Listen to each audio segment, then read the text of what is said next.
The pillows are fluff thanks to Miss Emily. The couch is wide enough, join the family. It's all love while we laugh at Bert's criminalities. Hey, hey, hey, welcome to the Sofa Squad. Sipping from the cup at hey, hey, hey. Come laugh with the Sofa Squad.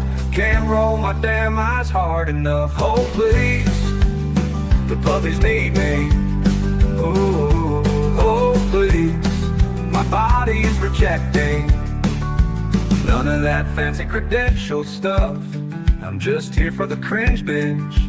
Hey, hey, hey, welcome to the Sofa Squad. Sipping from the cup and hey, hey, hey. Come laugh with the Sofa Squad. Can't roll my damn eyes hard enough.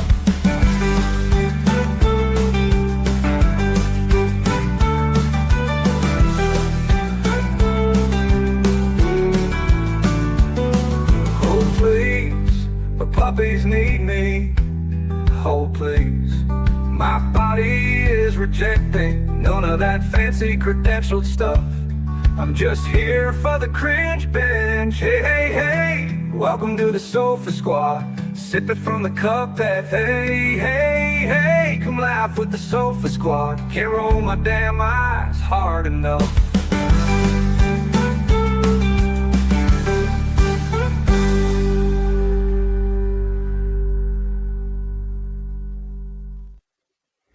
Hello, Sofa Squad. How is everybody doing? Hello, hello, hello, hello. I hope y'all are well.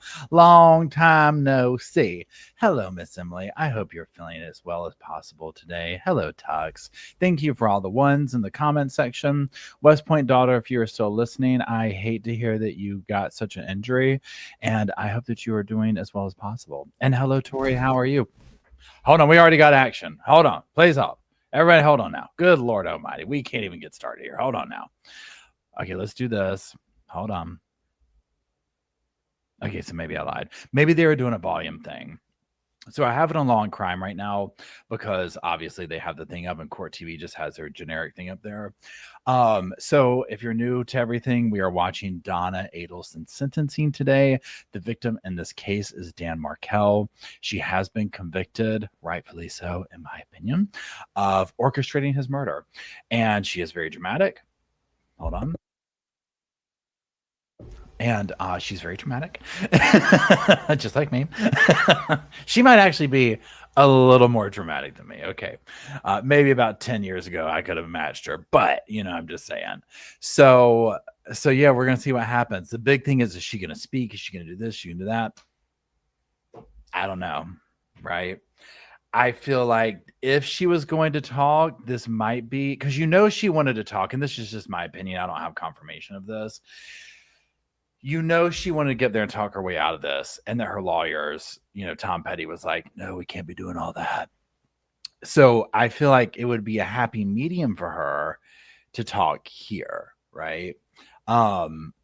Because she could appeal directly to the judge and be like, look, I think it would go something kind of like, what's her name? The phone company, Mackenzie Shrilla's mom. Where she'd be like, well, look, I'm really sorry to the victims and Dan's mom. That really sucks about your son. But look, judge, here's the thing.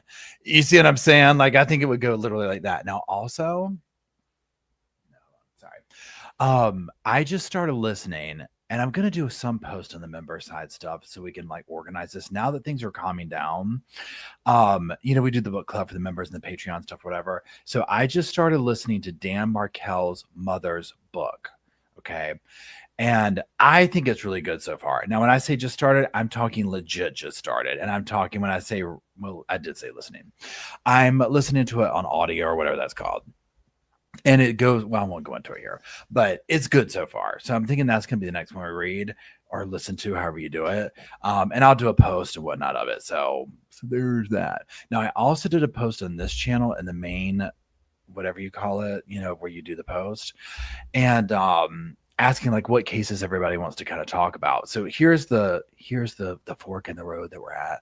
We were going to gear up for Brian Walsh, right? And like kind of start rewatching his stuff, prep for the trial, all that. Well, that's been pushed off. It's not till next year. The next thing, hey Sheena, hey Sandy. Pardon me. I know it doesn't look like I man. Look. So the next big trial is going to be Courtney Clenny. I personally don't think it will happen, right? Thank you, Giggles. Okay,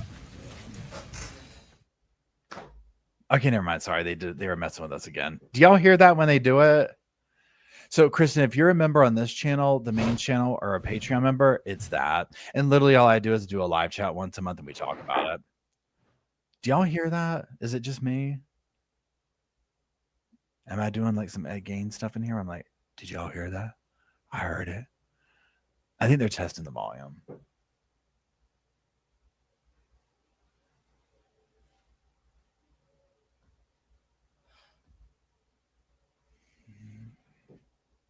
I can hear it. I can hear it. Okay.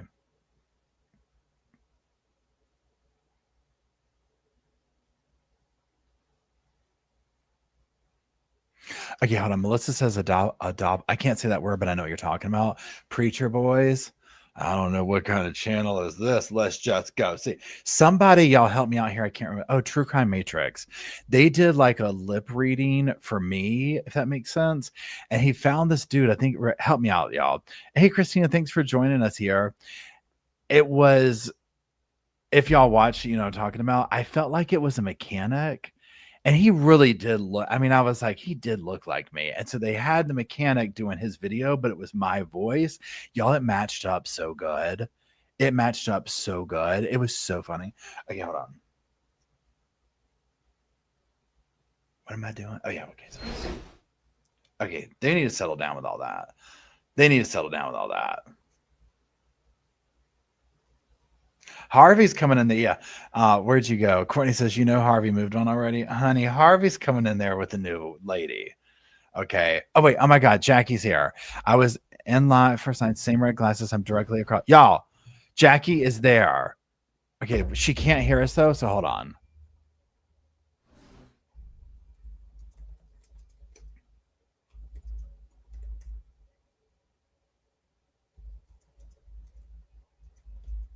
Hold on, y'all. I'm typing to Jackie. So y'all, Jackie has been everybody send love to Jackie. Okay, so Jackie's there. Okay, so Jackie's getting the tea. Y'all, Jackie lives in the area. She, correct me if I'm wrong, Jackie, in the comment section. She lived in the same neighborhood that like Wendy and Dan lived in. So she's been giving us like tea on like, look, this is what the place is like. This is, you know, there's no reason that Wendy should have driven this way. But she went to the trial a few times too and was like giving us on the ground, like, this is what the vibe is. This is this, blah, blah, blah, blah, blah. So she's here at sentencing right now. This is huge. Absolutely appreciate it, Jackie. Donna's wearing purple. Oh wait, purple level. Oh, she's already in the room, Jackie. What's she doing? Oh my God, let us know. This is killing me. We should be there. Oh my gosh, y'all. One of these trials I'm gonna have to go to. Right?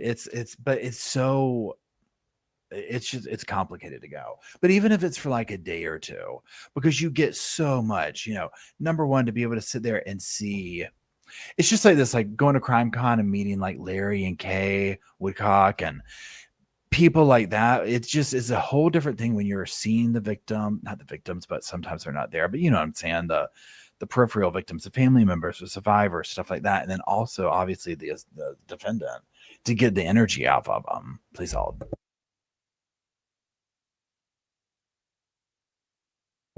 Jackie says she looks happy, but that's just because she might have saw Harvey sit down. She was like, oh, Harvey, you look so good in that suit. Kind of makes me a little frisky. Kind of makes you powder puff think dirty things.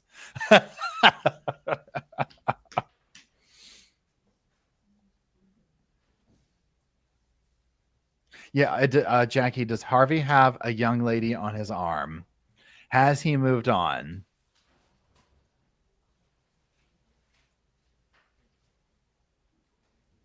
The video for Wednesday should be Taylor Shabusiness, her last court appearance. I can't with her. The way if you watched it, you know what I'm talking about, the way they wheeled her in there. And I did a mix of just talking about it and commentary and, voiceover and stuff like that. Hey, Rebecca, that's really sweet. I appreciate it. Jackie says it's very quiet and everyone seems to be set now waiting on the judge. So any minute then.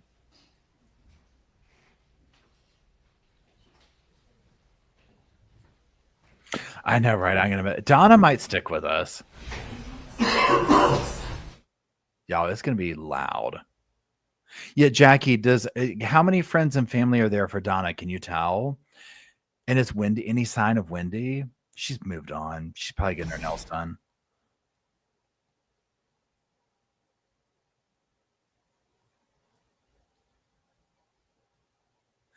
Jackie says, no, the older man who testified for the defense using a walker is sitting next to Harvey. Oh, wow. He's probably like, we're going to get your powder puff out of here. Yep, courtroom coffer, Tori says. Yep, got to have them.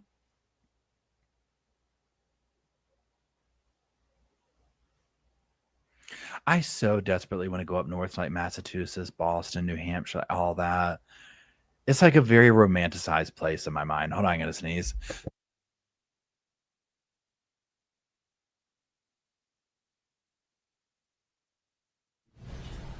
That one felt good. Oh, man, that one sent me back. I might have to take a nap after that one. Y'all know how a sneeze does? I think the man is the only one here for Donna. Wow. Oh, that would be fun, Ellie. Okay. Now, wait. Okay, so Jackie, she's looking like she wants to cry now. So is it because the cameras are? Did they say anything about the cameras turning on, like out loud in the courtroom? Oh my gosh. Oh, this has been really tough, y'all. Oh Lord, hello. Thank you. Yes, I know. I went with that. I chose the lavender myself. Yes, it represents victimhood. Me, the victim. Yeah, I know. I mean, yeah, y'all remind me, how old is she? Is she 80 or almost? Pardon me. Oy vey. Hey, Joe Bird. West Point daughter, thank you. She's 76, Bandit says. 75, 75. I don't know, I'm missing everybody's thing now. We got some 76, got some 75. Yeah, that's the big question. So at this point, we do not have a confirmation that she's going to speak. Hey, Donna. And that's the huge thing. So I was saying hey to Donna in the chat room, not Donna at the desk. Okay. That's the biggest thing. So do I want her to speak? Well, let me put it this way. The selfish side of me for entertainment purposes, yes. Right. The part that I will feel bad if Dan's family and people are there and what will potentially come out of her mouth to upset them. No, I don't want her to. You see what I'm saying? But yeah, the drama's like part of me that's like, ooh, what is she gonna say? Please, of course. I have my popcorn out. But it's like when they say something that just, like if she gets up there and pivots herself in any way to be like the victim. Okay, hold on. Jackie says we were just given instruction by Valid to keep phone volumes off and to not show any emotions. Oh, there's Harvey. Thank you, Jackie. So Jackie, I don't know if you can still hear, but we'll just type to you in the room. Excuse me. Now Donna well knows that this is my nap time of the day when I start to fall out. So we do have 2 caffeinated beverages and some water, but that doesn't mean anything. Oh, Jackie says Georgia's looking great in black. Oh, I bet she does. I love Georgia. Yeah, Kelly says that sneeze took a lot out of you. It did, Kelly. It really did. It knocked me for a loop. It really did. Harvey's wearing what's her name? Tom Petty suit. He's probably just shimmying them to her. Donna's like, oh, hello. I'm just gonna sit here. You know, it was baloney day today at lunch. Of course, it would be on my sentencing day. Let me go turn around and see. Are my kids here? Nope, of course not. Didn't expect it. Well, of course, Charlie's in prison for the rest of his life. Yeah, he got life. John Scott. Thank you, John. You've been a member for 12 months. I do appreciate that. I'm glad you're here. So yeah, for everybody just joining, first of all, thank you for joining. We are seeing the courtroom. It has not started. This is Donna Adelson sentencing. Jackie, who is in the chat room, is in the courtroom, kind of like talking to us about things. And yes, the big question is, will Donna speak? We don't know. We'll see.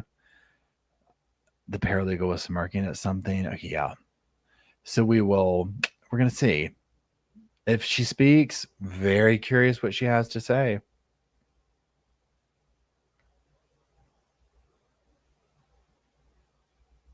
Yeah, she definitely, if like we didn't have context to Donna, right? Of all the behind the scenes, I mean, look at her. She's a sweet little grandmotherly looking person. Would never have imagined that she orchestrated the murder of her son-in-law, right? Help us, please, if Jackie Fulford gets up there and calls Dan Danny. Let me tell you what, this is one of the things that rubbed me the wrong way. And I hate this when I feel like I'm being pandered to. And I don't care if it's the state or the defense, when they're pandering and it's not authentic, you can tell when it's authentic, right? And so when, what's her name? Jackie, Tom Petty, Donna's lawyer, was like, well, let's call him Danny, whatever. And I was like, no, you don't get to do that, right? Especially after the vile things that came out that Donna was saying about him, and then you want to sit here and talk like she liked him. It's like, don't try and dress that up, like make it what it is. Harvey's up there like, oh my goodness, I'm gonna scratch my nose.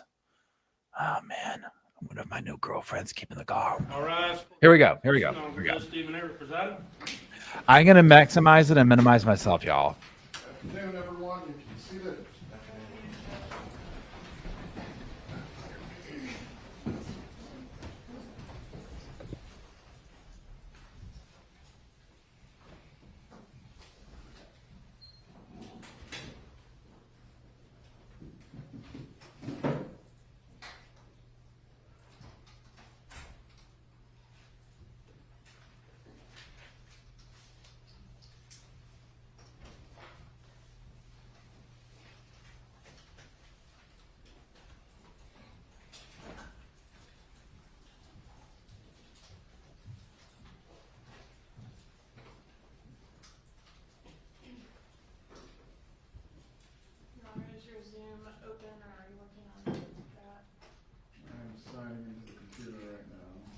Thank you, Jules. I appreciate it. That's sweet of you.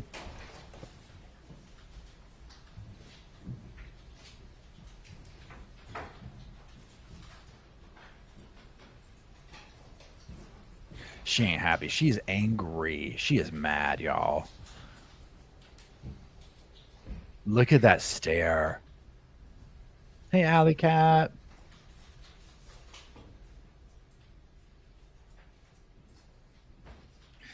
Look at that evil glare. Deborah, he does remind me of a Muppet. Deborah says Harvey reminds me of the old Muppet dudes in the theater. Doesn't he, though?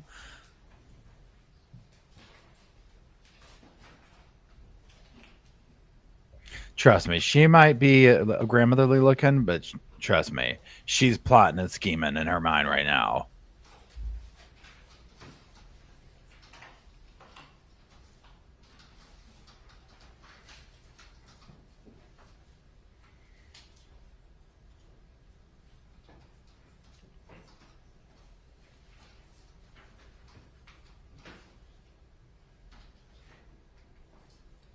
I believe the defense had a witness that Here we go. was going to be giving a statement of Zoom this afternoon. That's correct, Judge. Is there anyone that is going to be attending on behalf of the state as well? Yes, Your Honor, the Markel family will be appearing by Zoom, but they're relying on their statements previously made.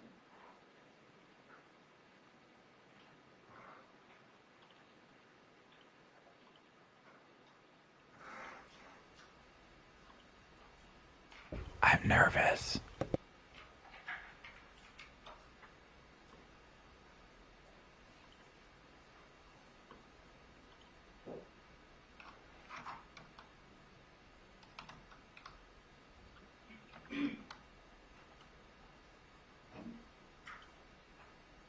You know, they absolutely think they've been completely wronged. See how it's just starting? We're in there. We're going. We're just waiting on everybody to get going.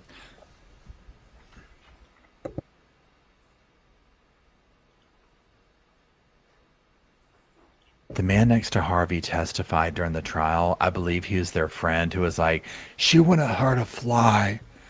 I've ate banana nut bread at her house like every weekend for years.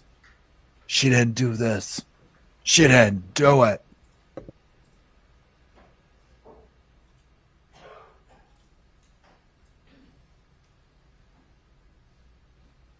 Ginger Snap summed it up. They are outraged to be held accountable. Yep, absolutely. They cannot believe that they are being held accountable for their actions. I won't read the phone number out loud, but his iPhone, one of the witnesses is about it. I believe the gentleman appearing as our witness, Judge, his face. Jackie said she's across from Harvey and she has red glasses on her head.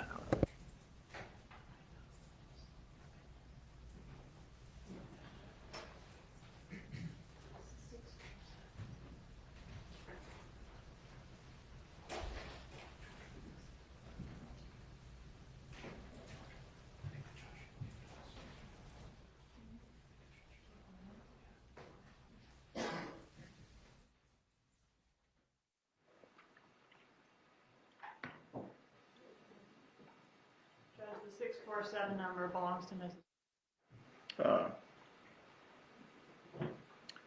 You can tell her to rejoin. Lizzie.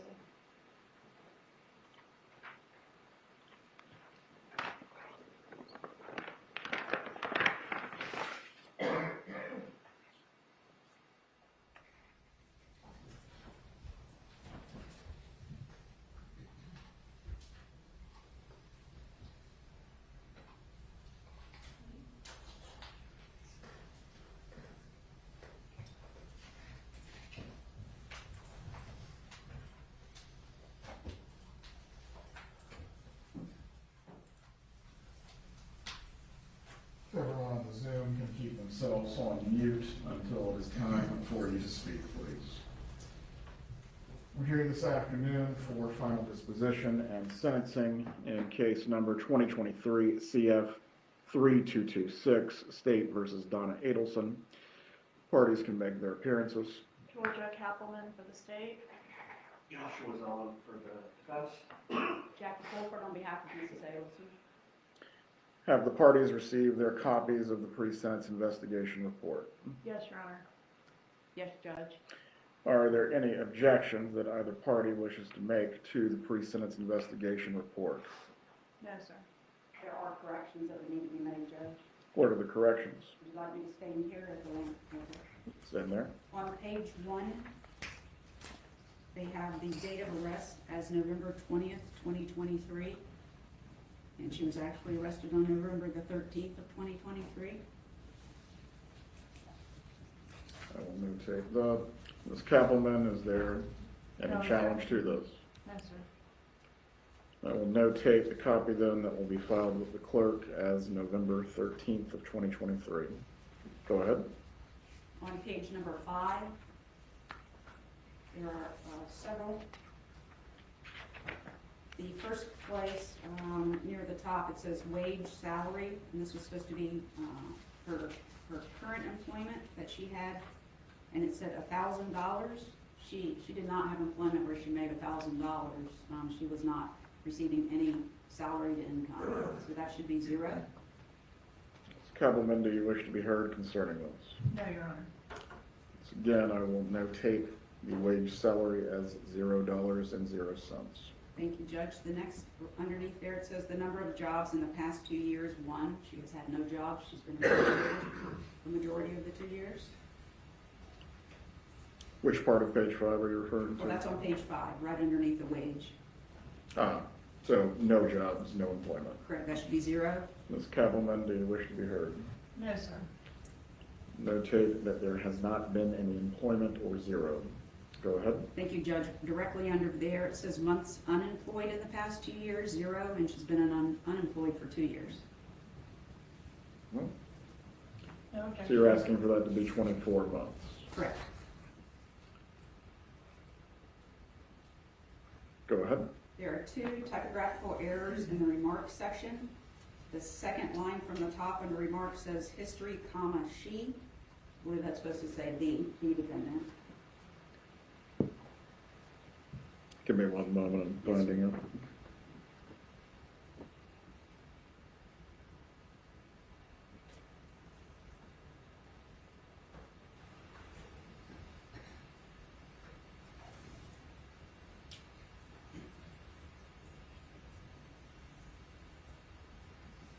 You said history is the first word leading into the History is correction. right next to the word she. You see that's on the second line down. It says remarks, and then the word right under there on my copy says history, comma, she. Yes. It should be the. Ms. Kappelman. No objection. Go ahead. And then in the same paragraph, 4 lines down to the far right, it said who had fallen in. That should be ill, I-L-L. No objection, Judge.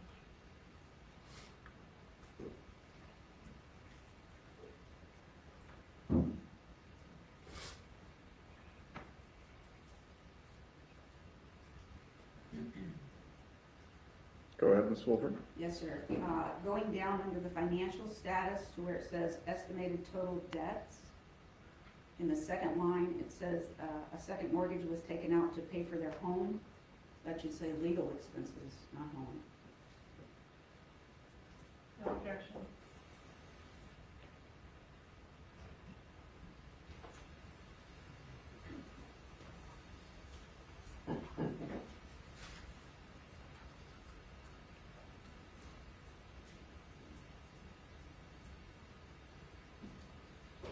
Go ahead, Ms. Wolford. Yes, sir. The same section where it states remarks, 3 lines down, it says husband's dental practice. That's incorrect. The dental practice was not providing income prior to her arrest. She was only receiving Social Security assistance.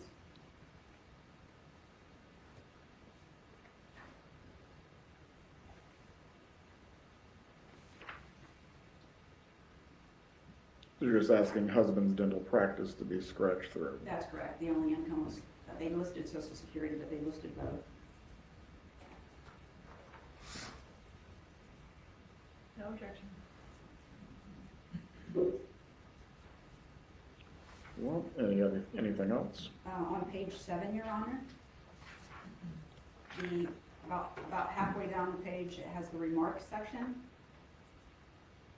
And if you go 1, 2, 3 lines from the bottom where it's listing grandchildren, on the right, it has a child's name, 14, and then it says a female, 7. That's actually a male. No objection.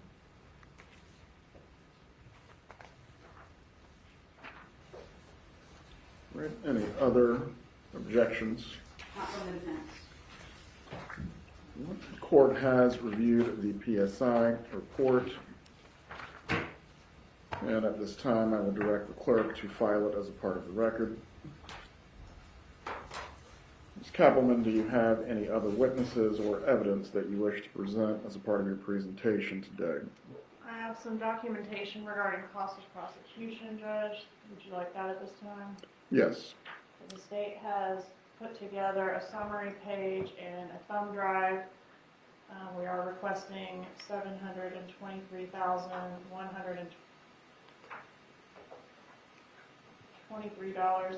in restitution. Defense advised that they want supporting documentation regarding this request. which is contained on this thumb drive. They're just receiving it today.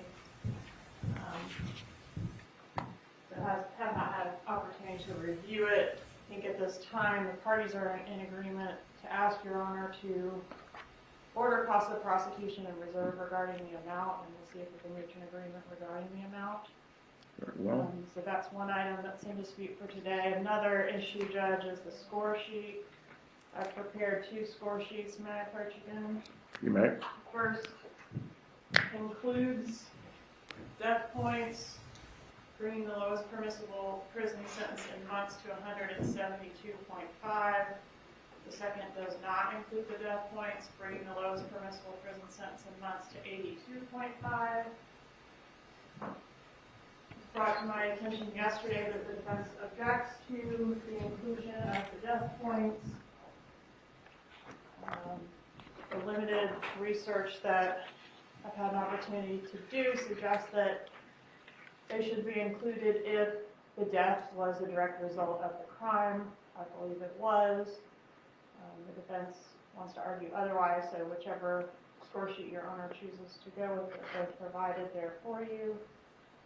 The state is requesting, are you ready for me to argue what I want for sentence? Okay. Go ahead. Obviously life on count 1, Judge. We would ask for 30 years consecutive to count 1 on count 2, and 30 years concurrent to count 2, but also consecutive to count 1 on count 3. I do not have any additional testimony or other evidence to provide, Your Honor.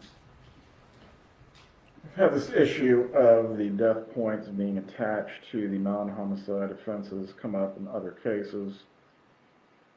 Certainly the death points would attach if there were an offense that were being scored, but the first-degree murder is not being scored on the score sheet. What would be the basis, Ms. Koppelman? That the death resulted from the conspiracy. It wasn't just a conspiracy without a death. It was a conspiracy that directly resulted in a death, hence the death points are appropriate. What is the defense's argument concerning the score sheet? I'll do my best, Your Honor, to know the weather for the last week or so. It's the same argument that was made on behalf of Dr. Adelson. Post-conviction, Your Honor, granted the correction of the score sheet. Solicitation and conspiracy do not require an actual death. And I'll just rely on the same cases that were relied on by Dr. Adelson. State v. Johnson, 561 Southern 2nd, 1321. The crime, quote from that case, the crime of solicitation is completed when the actor, with intent to do so, has enticed or encouraged another to commit a crime. The crime need not be completed. And then in Becky v. State, 423 Southern 2nd, 417, second DCA, crime of conspiracy consists of 2 necessary elements: an agreement, 1, and 2, an intention to commit the offense. Once the intent is formed and the agreement is made, the conspiracy is complete. Just like Your Honor did in Charlie Adelson's case, by order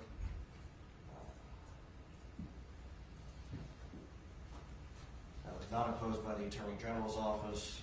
I believe that order is dated January 24th, 2025. Your Honor agreed with that position and ordered the state to prepare a corrected score sheet of death points. Well, Ms. Koppelman, my memory of this is in line with the defense position. Certainly, if the state wishes to take any appeal concerning the score sheet, that is your choice. Understood, Judge. Death points will not be added to the score sheet that is signed by the court. Is the defense ready to proceed with its presentation? Yes, Judge. You may proceed. Thank you. Would you like me here or at the podium? You may remain at the table, or you can come to the lectern, whichever. Okay, thank you, Judge. I guess we would start with the witnesses that we have. The one who's standing by on Zoom is Dr. Ben Graber, who would like to make a statement on behalf of Mrs. Adelson. Dr. Graber, if you at this time can please turn on your microphone.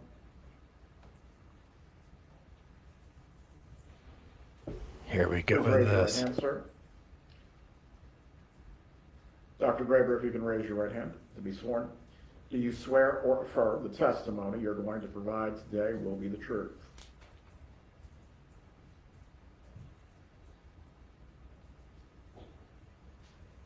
I believe you have a volume problem, Dr. Graber. I can see your lips moving, but I can't hear you.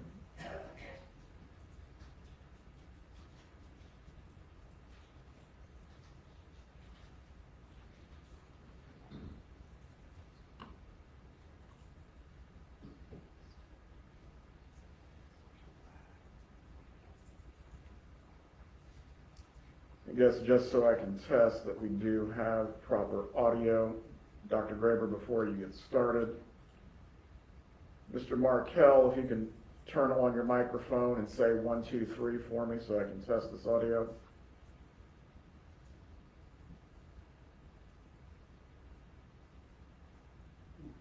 All right, he's not coming through either. It doesn't matter. Just Troubleshoot. why don't they have people that do this beforehand? Jackie, who's in the courtroom, says that they cannot see the people on Zoom.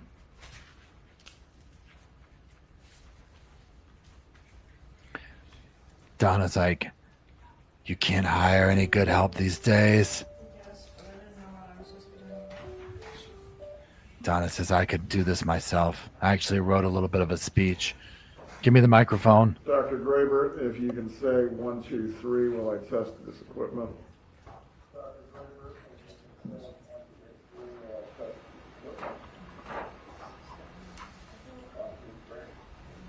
Now we're going to get I can hear echo. you now, but we can't get him over the loudspeaker. Please.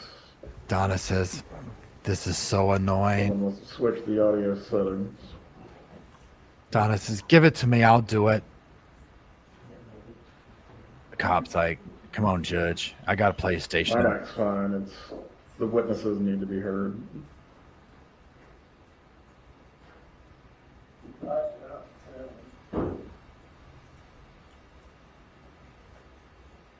Right, thank you, Mr. Markel. I'm going to place you back on mute at this point.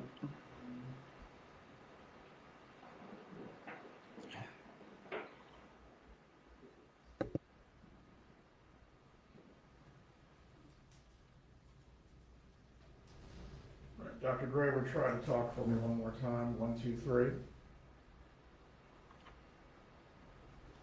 1, 2, 3. 1, There we 2, go. 3. Judge and a Radio Shack man, all in one. All right. Working?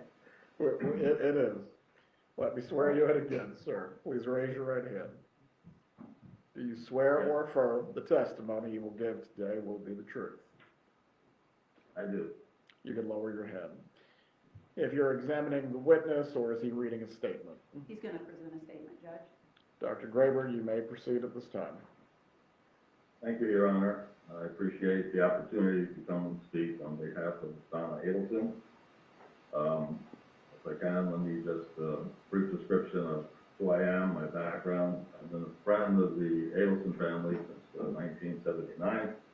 The first 20 years I knew them, we were actively engaged in many activities. The last 20 years, I haven't seen them that much until this trial became apparent to me. And my background is I'm a medical doctor practicing obstetrics and gynecology, 45 years here in Florida. I was also a state legislature from 1988 to 96, representing Coral Springs and parts of Broward County. I was the county commissioner in Broward County and mayor of Broward County for 1 year in 2006. Also a professor at the University of Florida Medical School and the University of Miami Medical School in clinical OB/GYN. And I'm here to speak today on behalf of Donna Adelson, the person I've known for a great deal of time. Hi Donna, just want to say hi. I'm sorry I can't be there to hug you. And I'm sorry we didn't get to have that dinner after your trial was over. But I'm here to, on your behalf, to let you know that you have friends, and I believe in you. Let me say that, Tom, I never thought we'd be here at this situation when I first met you. It was a total shock to me and to our families. And it's a tragedy for me to have to be here to talk about this. I feel very bad for your family, for the Markel family, for the tragedy everyone's experiencing. For me, I've been following this for 2 years. It appears to be a dissolution of two families. My background is similar in many ways to both families. Like Ruth Markel, I'm the son of Holocaust survivors. I actually was born in Germany as a displaced persons camp, came to the United States at the age of 18 months. So like the boys, Lincoln and Benjamin, I don't have a lot of recollection from the first beginnings of my time in the United States, but they don't have the recollection of their father, which is very sad to me. But they do have families, and I have family. And we have to learn a great deal from our tragedies how to come back into life. My distress is not just for Donna and the Adelsons, but for the Markels as well, and especially for 3 generations of each family, which I see in tragic downward swing. And yet, I did meet Lincoln and Benjamin at the bar mitzvah last year, and I got to meet those 2 boys, wonderful boys. Unfortunately, I never got to meet Dan Markel, but I have read many of his articles.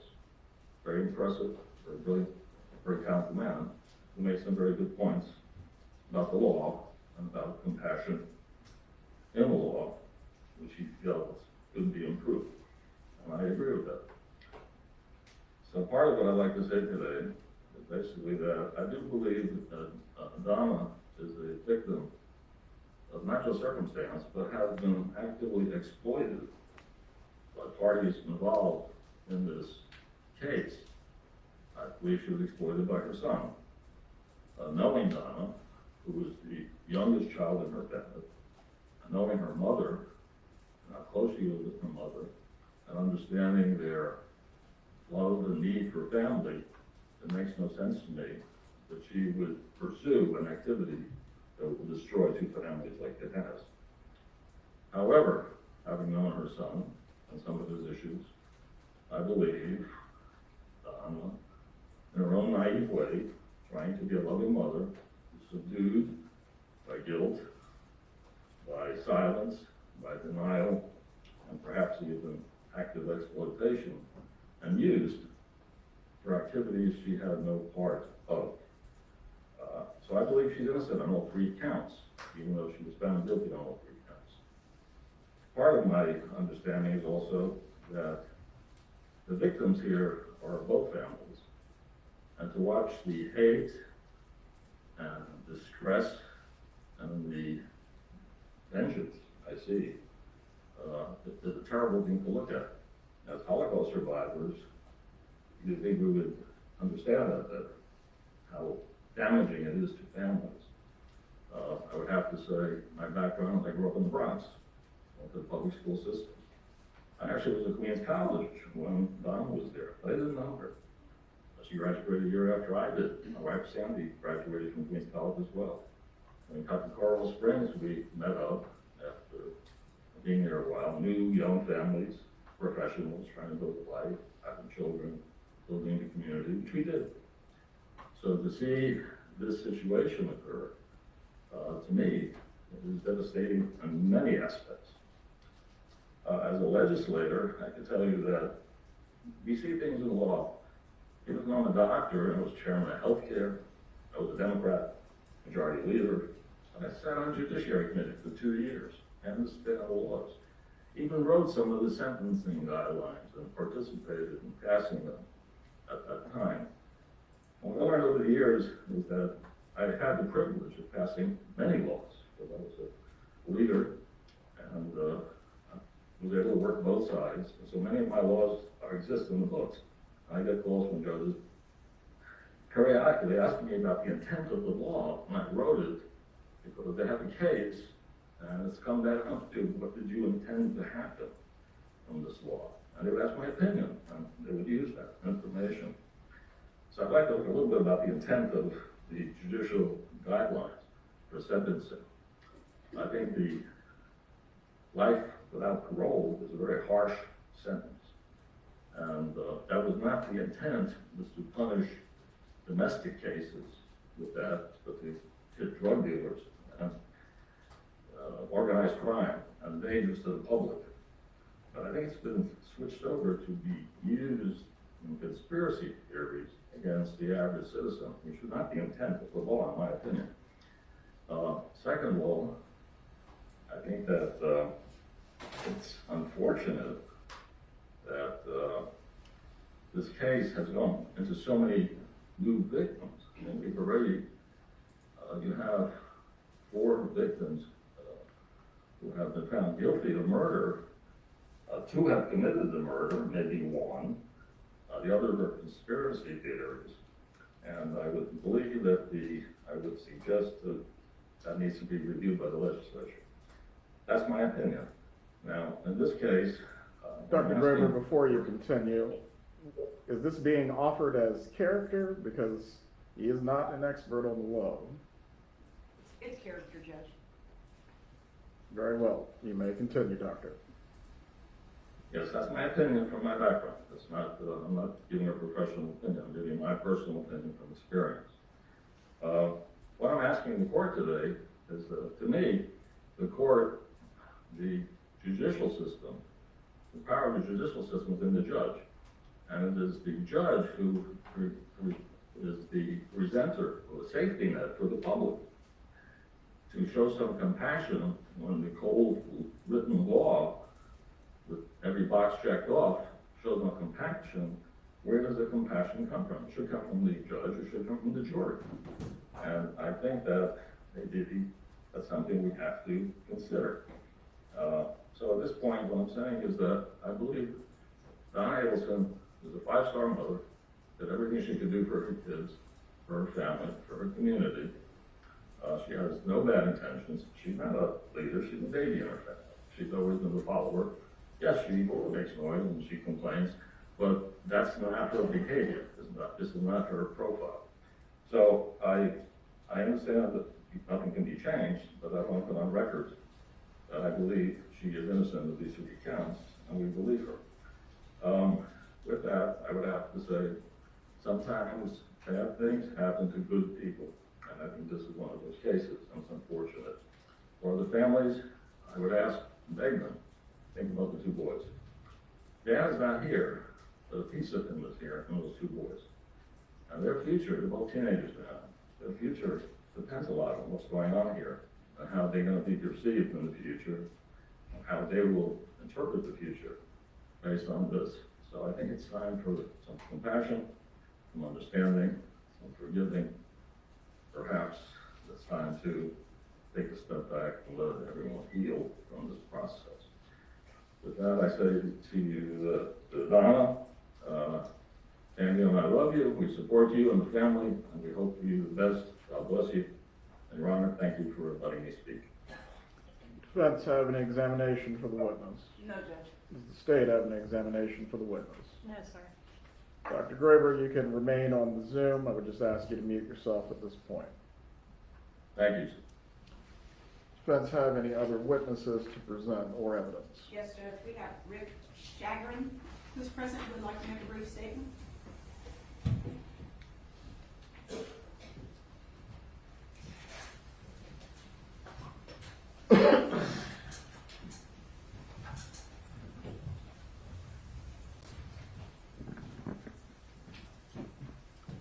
Please raise your right hand, sir. Do you swear or affirm the testimony you will give today will be the truth? I do. You can lower your hand.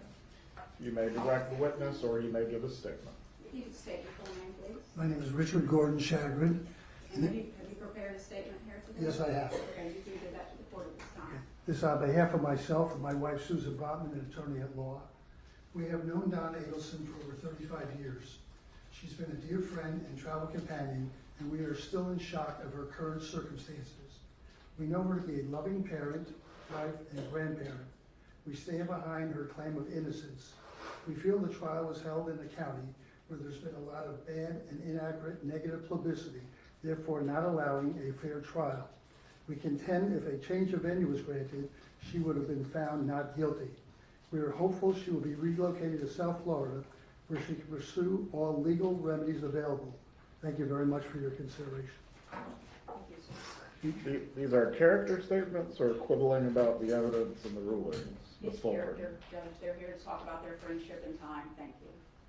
Any witness examination for Mr. Chagrin? Scotty? No, Your Honor.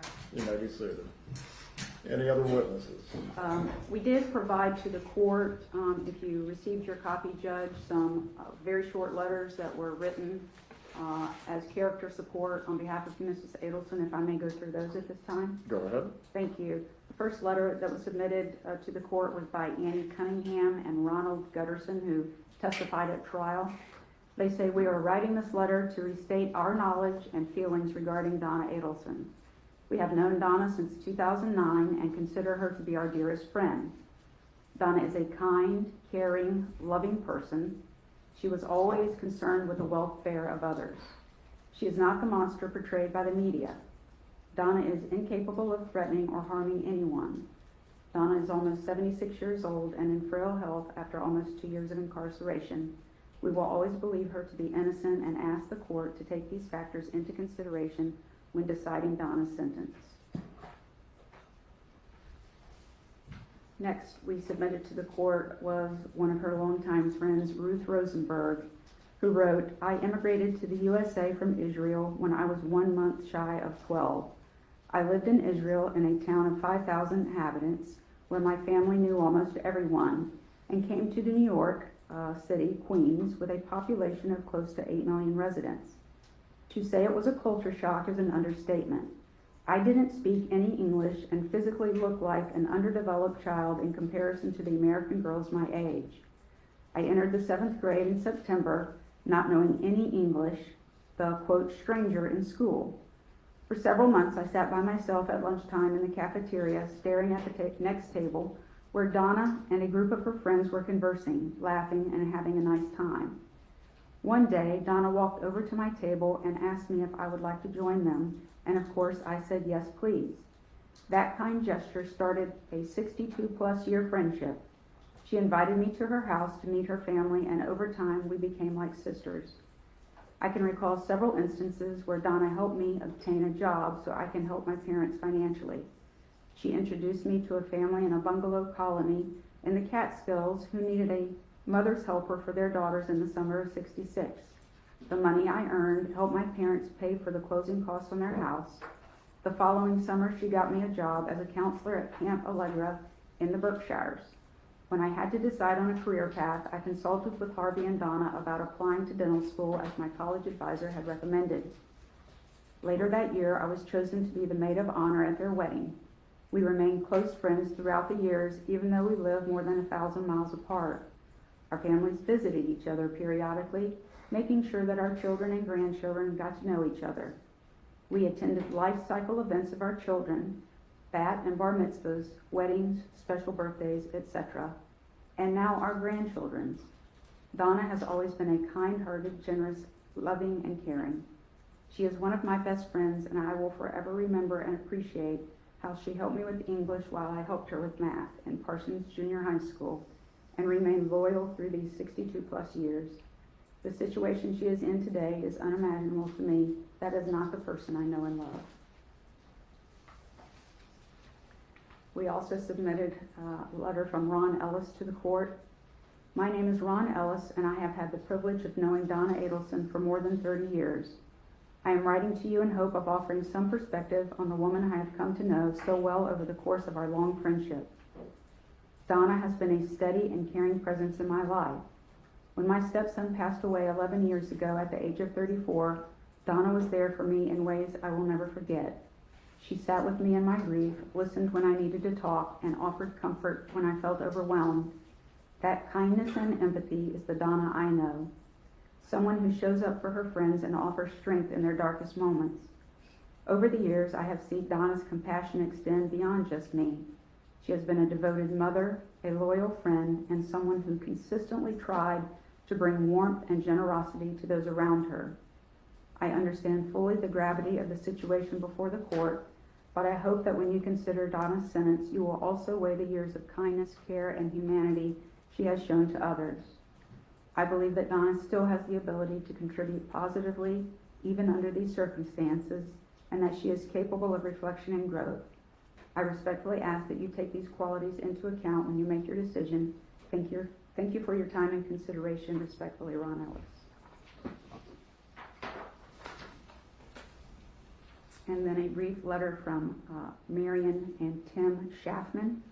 She writes, "We have known Donna for over 50 years, and although we live far apart and have seen her often over the years, we wanted to share with you our impressions of the lovely person we have known. Donna has always been a loving, kind mother and wife, and also an exemplary daughter to her parents, who often stayed with their family. We have never heard her utter a negative word about anyone, and had tremendous pride in every member of her family. She retained many friends from her childhood and developed long, satisfying friendships with the new people she met throughout each stage of her life. Donna was always intelligent, charismatic, and sensitive to everyone. She always listened to anyone's problems and offered a helping hand when she could. Most notably, her genuine concern over our and others' health issues was truly appreciated. As you can see, it is very difficult for us to view her as anybody other than the sweet, caring person we knew. Sincerely, Marianne and Ted Schaffman." Next is a letter from Jessica Ussery. "Dear Judge Everett, my name is Jessica Ussery, and I am writing this letter to express my personal experiences and knowledge of Donna Adelson's character. Donna and I share a beloved grandson, Roman Harvey Adelson, born in 2017. My first memory of Donna is a video made and shared on Mother's Day 2017. Charlie Adelson surprised his mom with the news that he and my daughter Brianna were expecting a baby. It warmed my heart to watch Donna's genuine excitement and happiness caught on video. Our families began spending time together as events and celebrations took place. I recall Donna being warm and welcoming. As I got to know her more, there was no doubt in my mind that she was a loving and devoted wife, mother, and grandmother. Roman's birth was a scheduled cesarean section on December the 5th. On that day, I was overcome with mixed emotions of excitement and fear. A family awaited Roman's birth at the hospital during unnerving procedure. Donna was affectionate and compassionate, as I was visibly anxious and emotional. I will always remember how she reassured and calmed me that day. We shared tears of joy and the hugs when a beautiful and healthy boy came into this world. Donna was caring and supportive of Bree as a new mom. I have many fond memories of time spent with the Adelsons.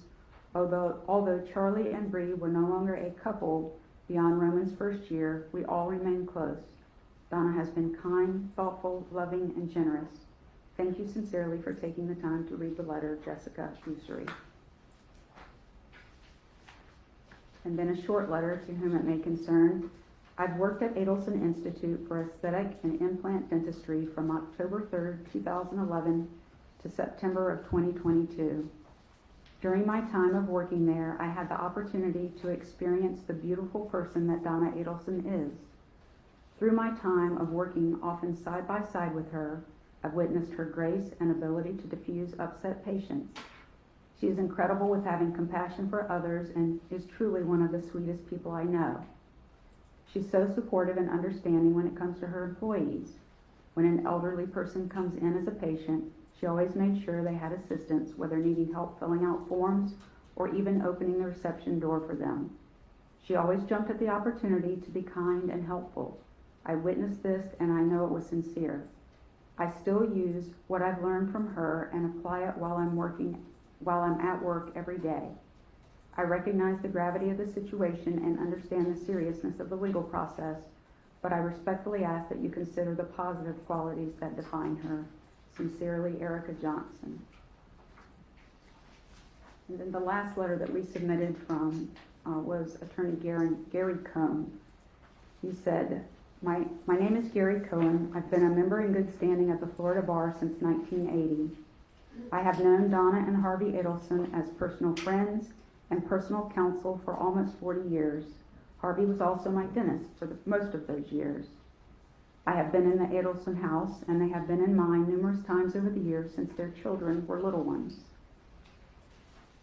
My wife and I have socialized with Harvey and Donna at dinners, blessed events such as bar and bat mitzvahs, and weddings, birthdays, and many other occasions. I've also traveled with them, including a wonderful trip to Africa with 2 of my sons several years ago. I therefore have had a unique opportunity to observe Donna under many circumstances. In all the time I have known her, I have literally never heard Donna raise her voice, lose her temper, act inappropriately, or treat anyone with less than full respect, and almost always with a smile on her face. I have never heard a bad word said about Donna from any other friend or person in my presence. She has always been an amazing mother to her children, and she and Harvey have had the most loving marriage that can be imagined. While I cannot comment on any of the facts of this case or any of the alleged events, I can say that the Donna I know is the last person I would ever think of when it comes to what has been this utterly horrible crime dealing with the death of Dan Markel. Being a trial lawyer for 45 years, I fully believe in the jury system and understand that a jury has spoken. However, the woman I've known so well for so long also needs to be understood as the wonderful wife, mother, grandmother, and friend that she has been known to me. I only hope that this information can be of use to the court when it comes to the sentencing of Donna Adelson, Gary Cohen. At this time, I believe that Mrs. Adelson's husband, Harvey Adelson, would like to address the court. Very well. Do you wish to enter these letters into evidence? Yes, Judge. Does the state have any objections? No, Your Honor. They will be composite defense 1 for sentencing. Thank you, Judge. Dr. Adelson, please raise your right hand, sir. Do you swear or affirm the This is gonna be testimony good. you're about to give will be the truth? Yes, I do. You can lower your hand. You may speak. Thank you, Judge, and respected officers of the court for allowing me to speak. I have been Donna Adelson's husband for over 50 years. My wife sacrificed everything so that she could pour her heart and soul into our children, our grandchildren, and our marriage. This summer was our 54th wedding anniversary, and I had to spend it without her, hand in mind. She has done nothing wrong, and yet is being punished for a crime that she did not commit. I thought we lived in a different kind of world, but I guess I was wrong. I have listened, watched, and sat in the courtroom for the entire trial, and I could not help but scream in my mind by the witnesses that were brought forward by the prosecution who told outright lies. I didn't know that you could lie in a courtroom, but apparently you can. Danny's parents contend that they have never seen their grandchild. But for years they say they've never seen her. But Wendy has shared with me pictures and videos and letters from their visits. They have suffered immensely at the loss of their son, but they also contend to tell lies to the court about our grandchildren. Donna has always been a loving and caring wife and is innocent of the charges.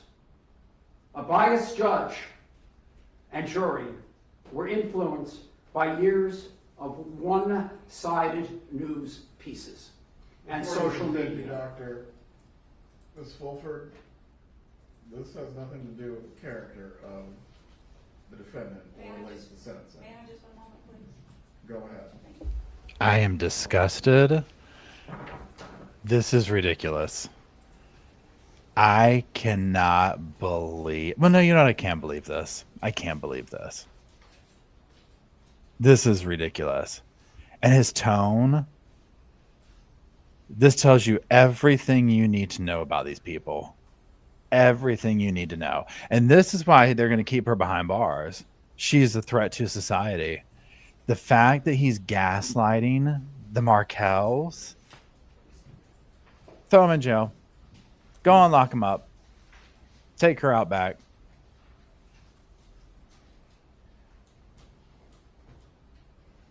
Can you imagine if he gets arrested for contempt? Yeah, this is not going to help your little powder puff over there at all. Look at everyone, all these people that have gotten up there have done nothing but tell the judge how this is wrong. She's a victim. She was whatever. Like, this is crazy. Here we go. Just one second, please.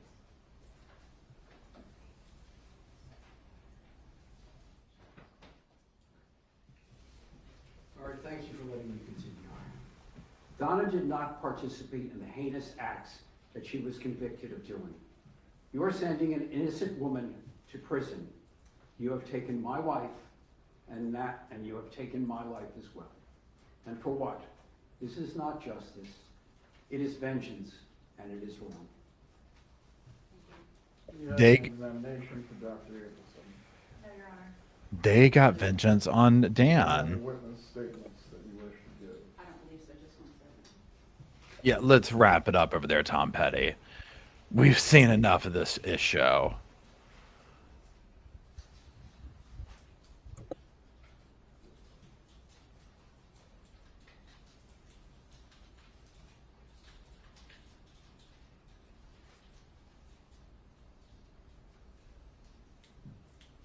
We don't have any further witnesses, Judge, but Mrs. Adelson has decided she would like to make an unsworn statement to the court.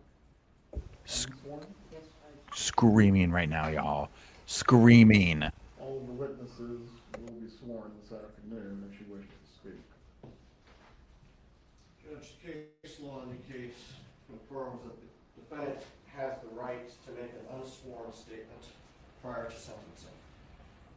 The court, Rule 3.720B states the court shall entertain submissions or evidence by the parties that are relevant to the sentence. A number of cases, Your Honor, that have interpreted this, especially in a capital case, as the defendant having a right to make an unsworn statement. This is a capital Please case. give the citations. Yes, Your Honor. Excuse me. First is Smith versus State, 268 Southern 3rd, 831. It's from the first DCA in 2019.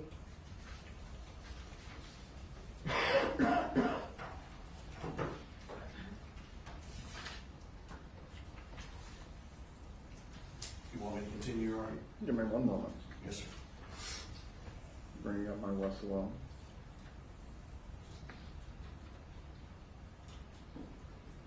Give the citation again. Sure. It's 268 Southern 3rd, 831.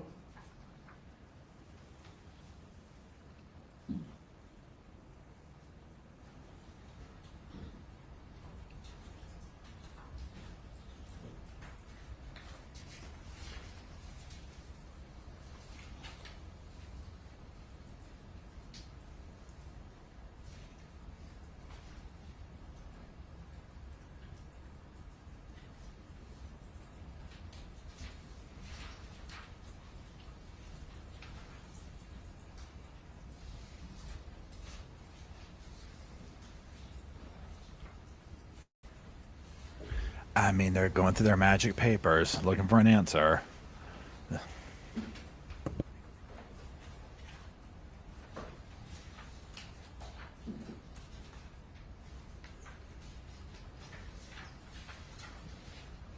But so just imagine the conversations between them behind the scenes when like Dan was alive and they were doing the custody battle and all Which that. pinpoint site are you referring to in the case? It's not, let's see.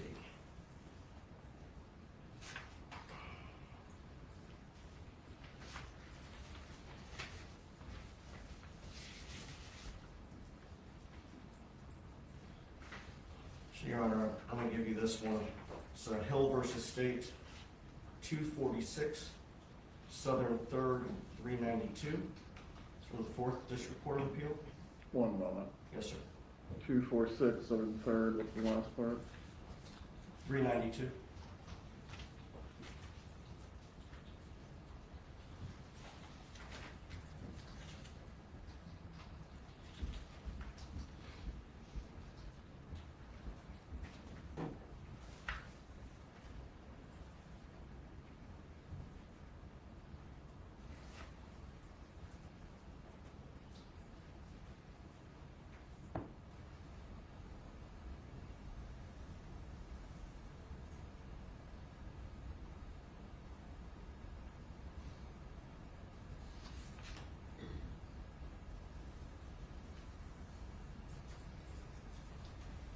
Well, seeing in the case where it does state the defendant has a right to make an unsworn statement, we will proceed. Thank you, Your Honor. Would you like Mrs. Adelson at the lectern or here? She can remain at council table. Thank you, I'm gonna move the microphone. Okay, Donna, it's your time to shine. You've waited your whole life for this moment. And maybe speak loud because this is not amplified. Okay. Is this loud enough, Judge? I can hear you. Thank you for letting me speak.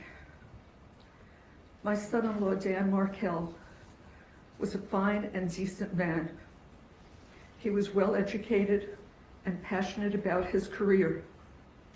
He was a good son-in-law, but more importantly, he was a caring and loving father. On July 18th, 2014, his car was followed, leaving his home. It should have been just like any other day, an ordinary day in the life of Ben and Lincoln's father, but it wasn't. He didn't know when he left his boys off at daycare that would be the last time he would see them, and the last time they would see him. He didn't know when he went to the gym afterwards that would be the last time he would exercise. And he didn't know when he drove home that his life would end within minutes. Danny wasn't just being followed, he was being hunted. He was brutally murdered in broad daylight, sitting in his car, in his garage, by vicious killers. I cannot imagine the terror he felt when he saw a gun pointed at him through the window of his car. I cannot conceive of his heroic efforts to stay alive during the hours after the attack. Danny died in the early morning hours of July 19th. His death is a loss to his children, his parents, his sister, all of us in his family, his friends, his colleagues in the legal community, and to his students at FSU Law School. Danny's boys each have a photo of themselves with their Abba, their dad, beside their beds. They grew up kissing the framed photo and saying, "Good night, Abba, I love you." The pictures and memories are all they have because cruel, cold-hearted people took him from all of us who loved him. My heart was broken when Danny died. My grandsons were going to grow up without the father who loved them. I wondered, how could we help these boys through this trauma? It was then that my husband and I knew that the best way to honor Danny's memory would be to share with these children an abundance of love, the love that Danny would have given them if he were alive. It is interesting how the state can't make up its mind about who is what they call the, quote, mastermind behind this murder. In both of Catherine Magbanow's trials, the state claimed she was the mastermind behind Danny's murder. In my son Charlie Adelson's trial, they claimed he was the mastermind. And now in my trial, they claimed that I, this grandma, was the mastermind behind the murder. I had no idea that other people planned to cut Danny's life short. And the people who did this are exactly where they deserve to be. But I had no knowledge that this horrible, evil act was going to take place. If I had become aware of this plan before Danny was murdered, I would have stopped it. With not one iota of actual evidence, the state convinced a Tallahassee jury that I solicited and conspired with other people to have Danny killed. Where is the evidence prior to the murder? The evidence beyond a reasonable doubt that the state needed to prove their case. Where is the evidence before July 18th, 2014 at 10:50 in the morning? Before you continue, That Mrs. revealed- Adelson, as it relates to this statement, is the defense trying to re-argue the trial? No, Judge, just giving Mrs. Adelson an opportunity to be heard. Mrs. Adelson, you certainly can continue. However, the court can take into consideration the utter lack of remorse that you are displaying. Please proceed if you desire to do so. Where is the evidence before July 18th, 2014 at 10:50 a.m. that revealed that I had any involvement in this vile and horrific act? Where is the solicitation and conspiracy evidence? The state needed to show that there was evidence before the murder to convict me. The state couldn't show that because there wasn't any evidence. They were trying an innocent person. It makes you wonder if the jurors were sleeping when the state had Sergeant Corbett on the stand for hours. Their own star witness testified that my phone was never, I repeat, never at my son's house on the night of the murder. The state's theory that my husband and I dropped off money to my son was blown out of the water by their own witness. And yet, the state continued to push that story, that lie of the so-called money drop to the jury through the remainder of the trial. And the jury bought into it, hook, line, and sinker. Reasonable doubt. Many months ago, my attorneys filed a motion for a change of venue. An expert witness testified that Tallahassee had been barraged with over 9 years of negative social media, printed news, television news, and podcast publicity about my family. He explained to the court, both with evidence and demonstratives, that for me to receive a fair trial, it needed to be held in any of the researched and designated areas in the state of Florida other than Tallahassee. All I wanted was a level playing field, but the court wanted the trial here in the hotbed of Tallahassee. I sat through 3 days of jury selection. 180 potential jurors were asked if they had developed an opinion in my case. Those that answered yes also added, I believe she is guilty. Not one person, not one, said, I think she may be innocent. That should have been a clue to the court to grant our motion for a change of venue, but the court denied the motion. One of my jurors admitted during jury selection that she had background information concerning what one of the state's witnesses would be testifying about. Why was she allowed to be on my jury? What moment? Another juror. Mrs. Fulford, Oh, I didn't hear you. Mr. Zellman, again, this has nothing to do with elocution of any sort. This is a raising of grievances which are properly given to the appellate court. What does any of this have to do with sentencing? Go ahead, just one moment, please. Y'all, this is crazy. Okay. I love that he was like, absolute lack of remorse. She kept going. She kept going. Didn't slow her down a bit. Oh, man, I can't wait to make a video on this. Tells you again, I'll say it 100 times, tells you everything you need to know about her and Harvey. Turn that phone off or step out. Donna says, it's for me. Please hold. Please hold.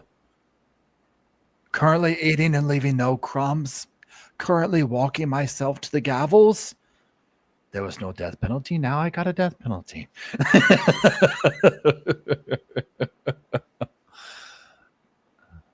She's like, why is she mocking all those words out? This is my life.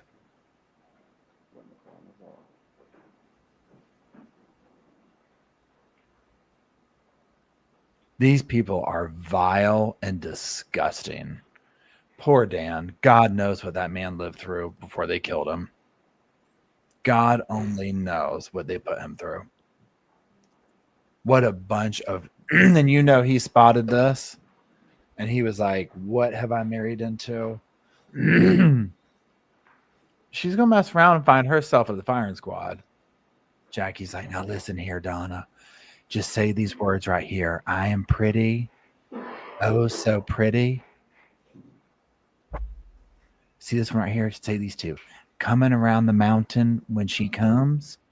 She'll be coming around the mountain when she comes. Yeah, just do it. Play some. Do the spoons on your knee too. There you go. Yeah, this is the Brian Jamie says this is the real Donna Adelson. 100%. This is the mask has come off. Yeah, Crafting. I hope you're doing well. Crafting says, does Florida have the death penalty? Is trending on Google. Here we go. Please. What happened to Danny is unforgivable. But I am an innocent woman convicted of this terrible crime without evidence. Danny was a brilliant legal scholar. He would have been appalled at the total lack of justice that went on during my trial. He would have been embarrassed to have his name associated with any of it. There are two crimes here. The first was Danny being viciously murdered. The second one is taking my life, the life of an innocent woman. Convicting me should not be retribution for Danny's death. That is not justice for Dan. I've always respected the law. I've never gotten a parking ticket, but I'm going to prison for a murder I did not commit. I do intend to file an appeal so that hopefully I have the opportunity to be given a fair trial outside of Tallahassee. 11 years ago, Danny was murdered and taken from all of us who loved him. For the past 9.5 years, the state has broadcast to the world, including Danny's parents and sister, that I hired hitmen to kill him. Never in a million years would I have wanted Danny to be harmed or killed, nor could I ever do something that would leave these two small boys to grow up without him. I love these boys more than life itself. This is a lifetime of loss for these children. They didn't deserve this. His family didn't deserve this. Danny didn't deserve this. And so, as I appear before you today, Your Honor, I promise you with my whole heart, I swear to you on my life, I was not involved in any way with Danny's murder. I was not.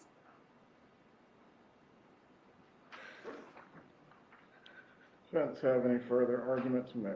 Yes, Judge. They need to get up there and apologize. If they have half a brain. Judge, before Ms. Fulton makes the argument, I want to address the comment that the court made a few moments ago concerning considering lack of remorse in fashioning a sentence. In Shepherd v. State 227 Southern 3rd, 746, the First District Court of Appeal held that lack of remorse cannot be considered in fashioning an appropriate sentence. If this were a situation where remorse and admission of guilt may be grounds for mitigation, the lack of these factors cannot be used to increase the defendant's sentence, and such reliance violates the defendant's due process rights. And they also rely on Ritter v. State 885 Southern 2nd 413, also a first DCA case. I believe the Supreme Court has ruled on this issue concerning remorse and lack of showing remorse as well. If you need me to find the citation for you, I will. Yes, please. We'll take a 10-minute break.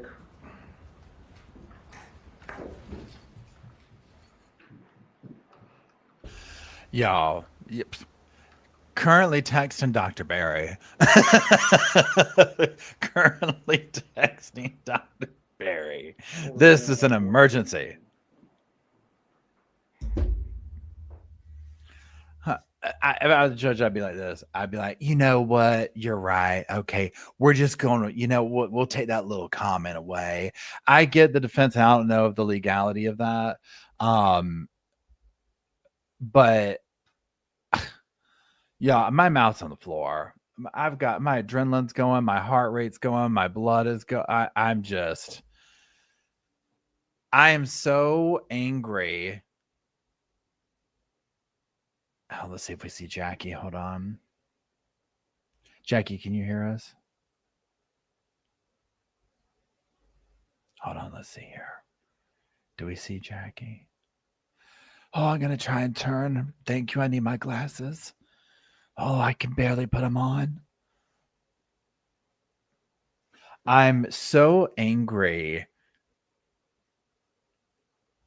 I sit here and ask myself this, like, why? Because it's like, you would think that Dan was my brother, right? I'm like, and I'm not trying to be cold where I'm like, oh, why do you get this upset? It's like, these aren't your family members. These aren't this. And maybe it's the injustice of it, but seeing people do something, the evidence is there. Somebody said in the comment, Jennifer, maybe it was you, of if the evidence didn't line up, I 100% get where y'all are coming from on this whole thing of we're innocent, but the evidence is overwhelming. Right? It's absolutely overwhelming. And so when we see something like this, where somebody was done so dirty and then killed, and then the people get up there and they use this one chance. Remember how the beginning, I'm not trying to say I told you so, but remember how it's like, this is going to be oh yeah, it's really bad that Dan was killed, but that's exactly what they did. Harvey was all but screaming at the judge, incredibly disrespectful. And then Donna got up there the whole time. Oh, poor Danny. He was stuck. I almost was thinking she was getting pleasure out of talking about he was blindsided by the murder. And I'm like, where is she agreeing? Is she enjoying this? Is she getting pleasure out of talking about what a terrible death it was? And then came the ask. It was but. Then the but came. But and all her grievances, how she's a victim, they are convinced, y'all. They are convinced that if they had gone to another town, Miami, wherever, that they would have gotten off this. I'm like, y'all are so great. They think it's Tallahassee. I'm like, we've seen the evidence. The jury is not stupid. Okay. Wait, Jackie says she's the only one in the room. Okay. The jury's not dumb. When Donna was like, the strangest thing happened during jury selection. Everyone marched up there and they said, yeah, we've heard about it. And you know what? I think she's guilty. Not one person said we think she's innocent. I'm like, yeah, that's your first sign that this is not going to go. Oh, hold on. Hold on.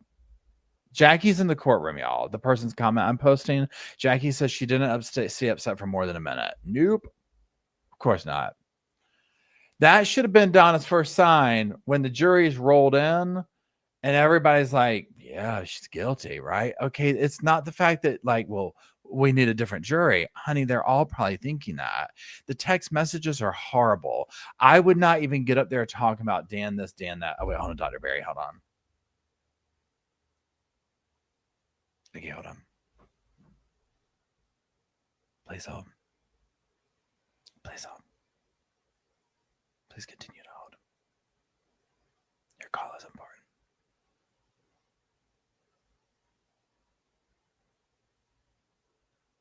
Tomorrow's the 14th, right? Okay. Then let's get back over to Dr. Barry.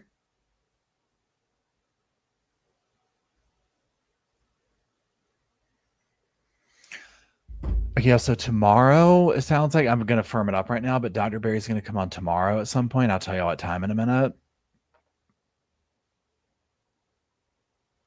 The fake crime. Yeah, y'all, I'm just worked up over this.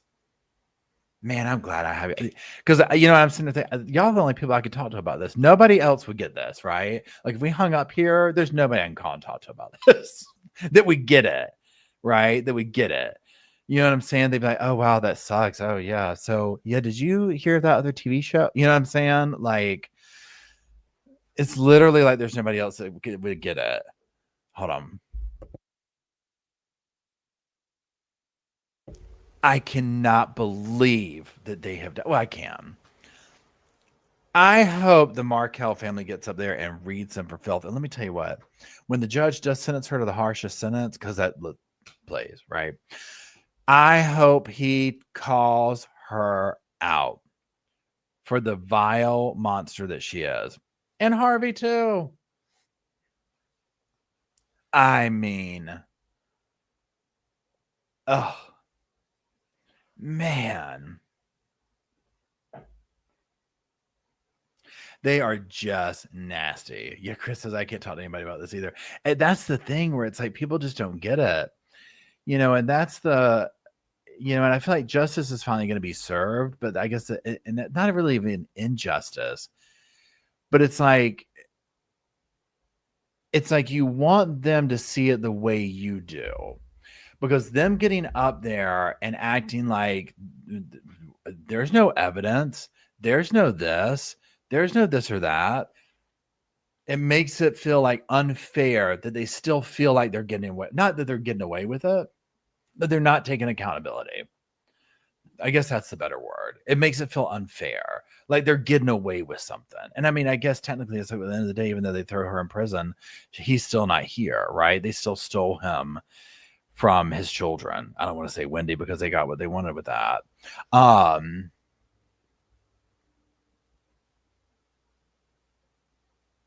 Jackie's on. So the Markels are supposed to speak by Zoom. Yeah, I think that they're convinced that she's innocent too. And here's the other thing too. So let's say this. It's my belief that everyone in the situation knows some form of the story, but Donna and Charlie know all the ins and outs of it. Charlie probably knows the most because he was the middleman between Donna and everybody else. Donna's the next one that knows. Like, she might not have known some little details, but for the most part, she knows everything. Wendy is probably kept in the dark the most, but she knows what went down. She knows what time it is. Harvey was kept in the dark, but also knew what time it was. Like, they knew what took place. But Donna and Charlie are, if you want to say, a mastermind. And Donna's manipulation drove. Donna's driving manipulation is the motivation behind it. They're all the mastermind, though, in that way. So the fact that they want to get up here, and I guess the only thing I can wrap my mind around is that they have looked at it and convinced themselves that they're like, you know what? They don't have this evidence. Even though we know we did this, they don't have the evidence to prove it. At least we don't think. And because they don't have the evidence, it's no, we got away with this. So they are absolutely shocked. It's not a matter of like, did we do it or not? It's, can you prove it or not? And they are convinced that the state can't prove it, even though they did, right? And so, because it's like it's all right there. I mean, it's very obvious what took place, but they're playing this whole thing of like, nope, nope, didn't do it. They don't have the evidence for it. So on and so forth. You're right. Jessica says they all knew that it was Harvey's birthday present. That's right. I forgot about that. Hold on. Okay, for those just joining or watching, Jackie's in the courtroom telling us what's going on. Jackie says, Donna just whispered, I love you to Harvey. I think he's purposely not left the room since it will be the last time they'll ever be in the same room together. They're probably just like enjoying every last bit of it. She's like, Harvey, you are so sexy up there speaking for your woman. Telling that judge how it is.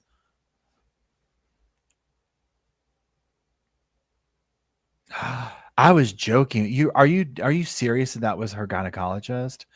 I was joking when I said that. Is that legit her gynecologist, y'all? That got up there? Oh, Jackie can hear right now. Okay, Jackie, first of all, thank you for all the tea.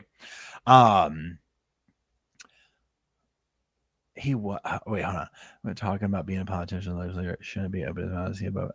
I was joking. So when he was talking, I was like, what if it comes out that this was really her gynecologist? And it was. I can't with this family, y'all. I cannot. Oh God, yo, I can't. Everything about this is the biggest issue I've ever seen in my life.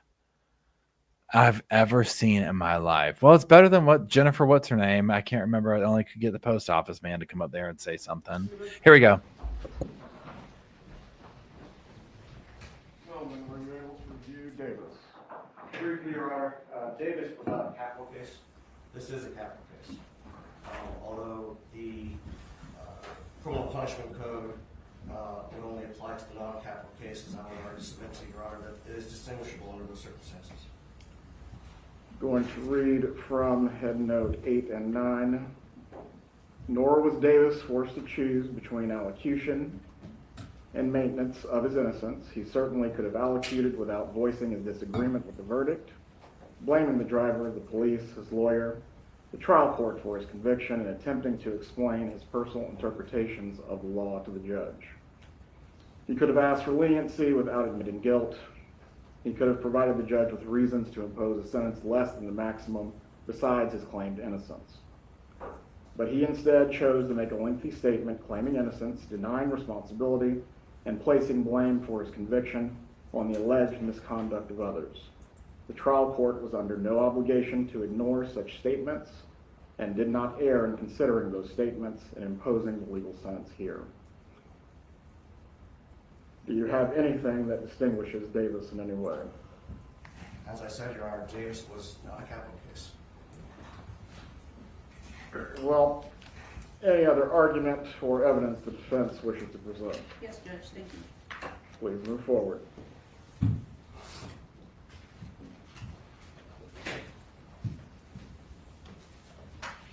Your Honor, we're aware that in count one, the court has no choice but to sentence Mrs. Adelson to life for the first-degree murder charge.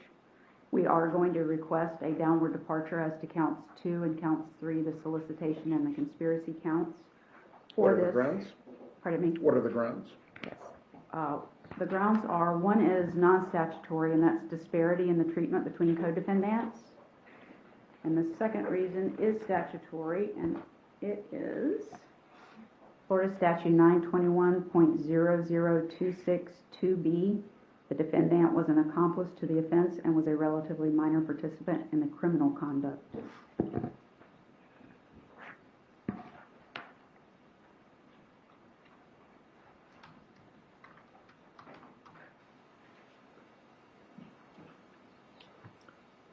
The evidence in support of sub B would be the trial record, or do you have something more specific?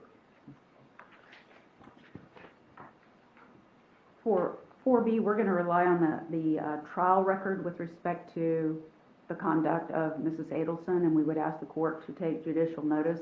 Your Honor did preside over Charlie Adelson's trial, and the evidence regarding the other co-defendants' activities or participation was also brought out in the testimony in the trial of Mrs. Adelson, so we'd rely on that record, Judge. Ms. Kappelman, as to the argued grounds for statutory mitigation and also non-statutory mitigation, does the state have any argument to make? No, Your Honor. You may continue. Thank you, Judge. I'll start with the disparity. Do you need case law citations for this, or you're aware of it, Please. Judge? Okay. The first case would be Sanders v. State, 510 Southern 2nd, 296. This is a Florida Supreme Court case from 1987. One moment. 510 Southern 2nd. What was the other part of the citation? I have copies, Your Honor. 296, and that's Florida Supreme Court in 1987. Go ahead. State versus Fernandez, 927 Southern 2nd, 939, which is a third DCA case from 2006. May I approach, Your Honor? You may.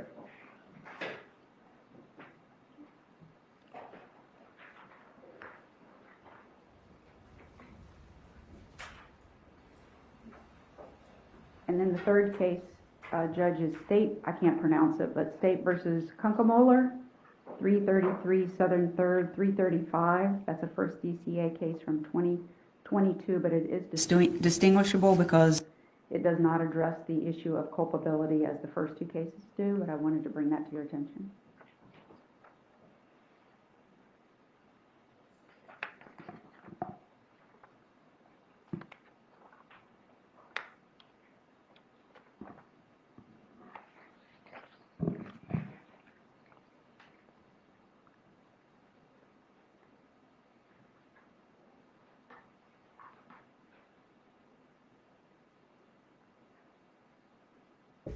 She's trying to look as disheveled as possible. She's like, I'm just old and worn down, Judge. They're going to ask him for a favor after all that. Can't roll my damn eyes hard enough at that.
Yeah, he really does look like that puppet, doesn't he? From the Muppet Show. Somebody said that earlier. And again, the Muppets, the men in the movie theater, it's weird how much he looks like it.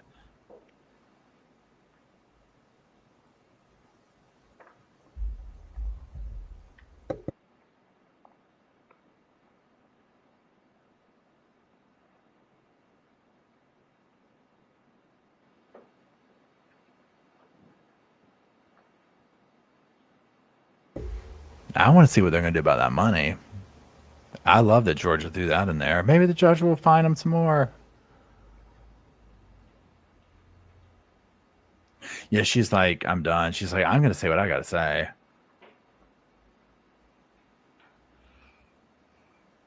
Oh, thanks, Mud Hungry Guitar. I like your name.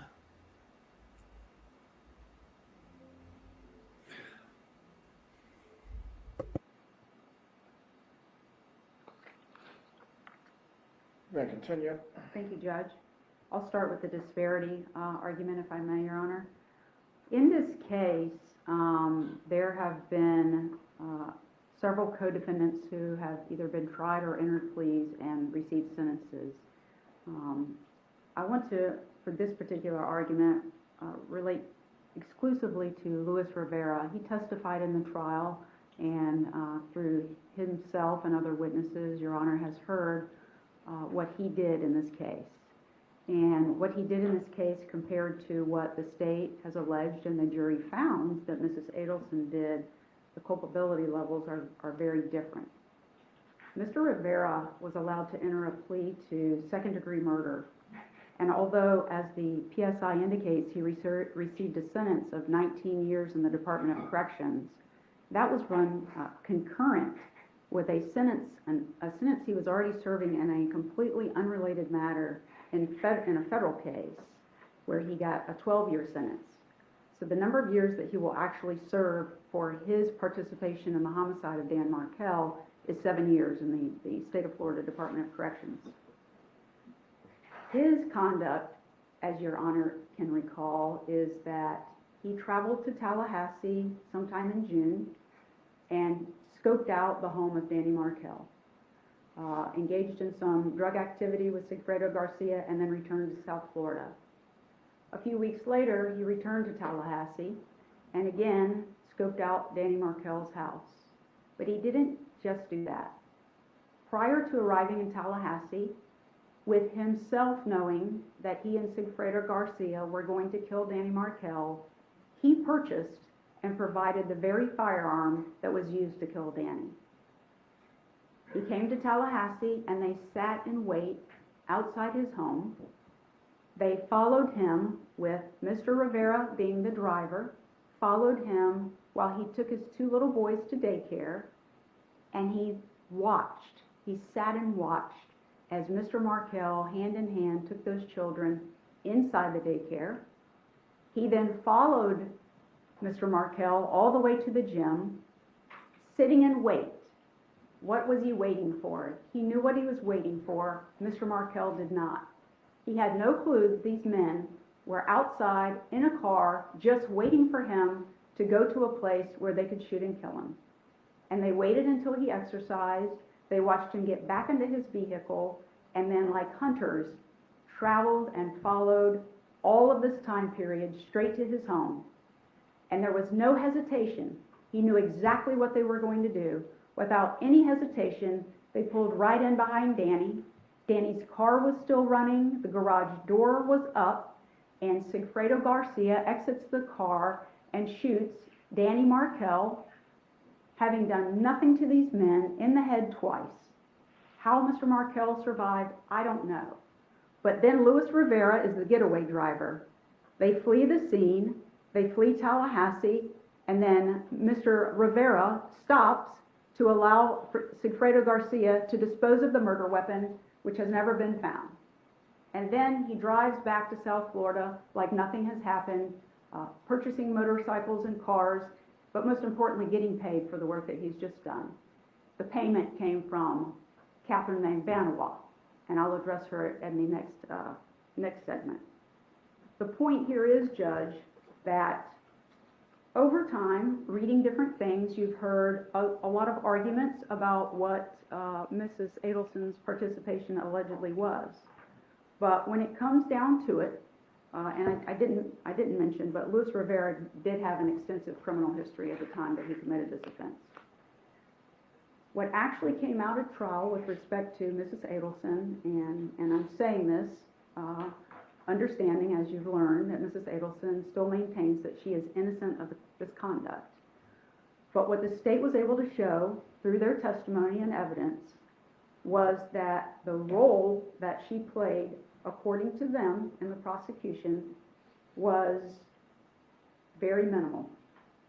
The evidence showed that she was very upset when relocation was denied in 2013, not knowing that her daughter had agreed to it, not knowing that until she sat here in trial hearing her daughter's testimony. She wrote some very ugly emails. She said some very ugly things. But in not one of those emails did it ever say that she wished harm upon Danny Markel. And this was in 2013. The evidence that was presented by the state that was over a year later that Danny was killed after relocation had been denied. Although they argued that there was continued hostility on the part of Mrs. Adelson regarding the issue of relocation, with the hundreds of thousands of emails they had, they didn't present evidence that this ongoing dispute was being brought up in any way between the parties. The relocation between them, that issue had stopped. The testimony that was elicited was that Charlie Adelson, the son of Mrs. Adelson, was the one who was close with Mrs. Adelson, and that when she had a problem, the argument from the state was, when she had a problem, Charlie was the problem solver. And the testimony at court that was presented by the state supported that theory, that Charlie was the problem solver. They further elicited evidence, testimony, that without any knowledge of what the phone calls were, Catherine Mangbanawa testified that when she was with Charlie Adelson discussing scenarios, which she didn't describe what scenarios she was discussing, that on occasion there would be a phone call between Charlie and his mother. She didn't hear the mother speaking. In fact, he left the room when he talked to, allegedly, the mother, and he came back in. He never relayed to her any information about the phone call. But the state's theory and the evidence that they presented was because Donna Adelson had been so upset about the fact that relocation was denied, and she continued to be upset, according to the testimony, that Charlie Adelson took it upon himself to reach out to someone, which was his girlfriend, and have her get someone that she knew who could commit this murder, make contact with them. According to the testimony in the state, in this case, Charlie Adelson told Katie, Catherine Magbanowa, I'm not trying to be disrespectful, it just says the names were reused, but Mrs. Magbanowa, that she wanted him killed and he would pay for that to happen. Her testimony was she had no idea what the payment was going to be, but she did in fact reach out to the father of her children, Sigfredo Garcia, and he agreed to commit the homicide. Mr. Garcia then elicited Luis Rivera to participate with him in the homicide, and I'm not going to go through all the evidence in the case. I want to focus on what Mrs. Adelson allegedly did. Up until the point of the homicide, the only evidence that was presented about Mrs. Adelson's participation were those ugly emails. And there's a distinction, as we discussed during the trial and sometimes even at sidebar, of the evidence being up to the moment that Mr. Markel was killed. Up to that time, the only evidence introduced by the state in this trial for that time period were those ugly emails, and they were ugly. She called him very foul names. She said some ugly language. She clearly was not happy.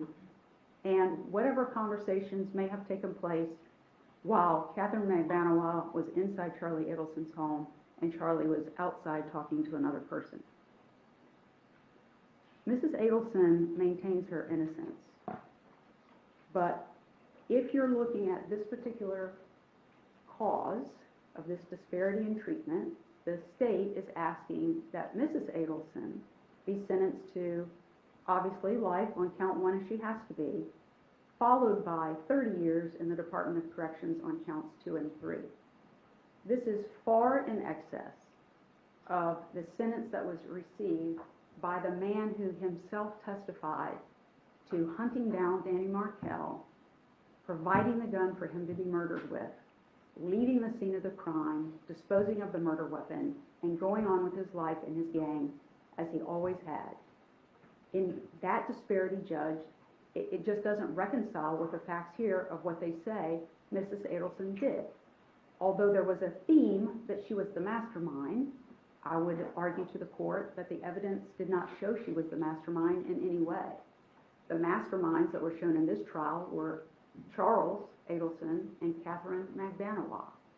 It didn't show any activity prior to Mr. Markel being killed where Mrs. Adelson was involved in any way. Take away what you're arguing as the theme for the moment. The chief difference between Luis Rivera and your client is he entered into a plea, correct? That's correct. He did enter into a plea, but that, according to the case law, that can be considered. And he has also cooperated with the state testifying in many trials. He was a cooperating witness testifying in these trials. Mrs. Adelson not only has maintained her innocence, she was never offered anything from the state. Please continue. On the statutory basis, that the defendant was an accomplice to the offense and a relatively minor participant in the criminal conduct, some of what I've just argued applies to this one as well, Your Honor. But what I wanted to point out here were the ones that we didn't discuss. So Sigfredo Garcia was found guilty at trial, first-degree murder and conspiracy. His sentence was life on the homicide and an additional 30 years consecutive for the conspiracy count. He is the one who rode in the car.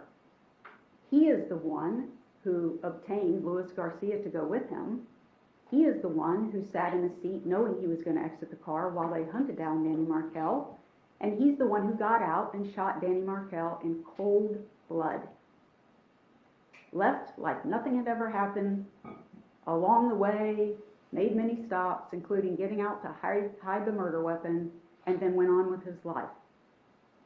The killer is getting the same sentence that the lesser participant, the state is suggesting, get as well.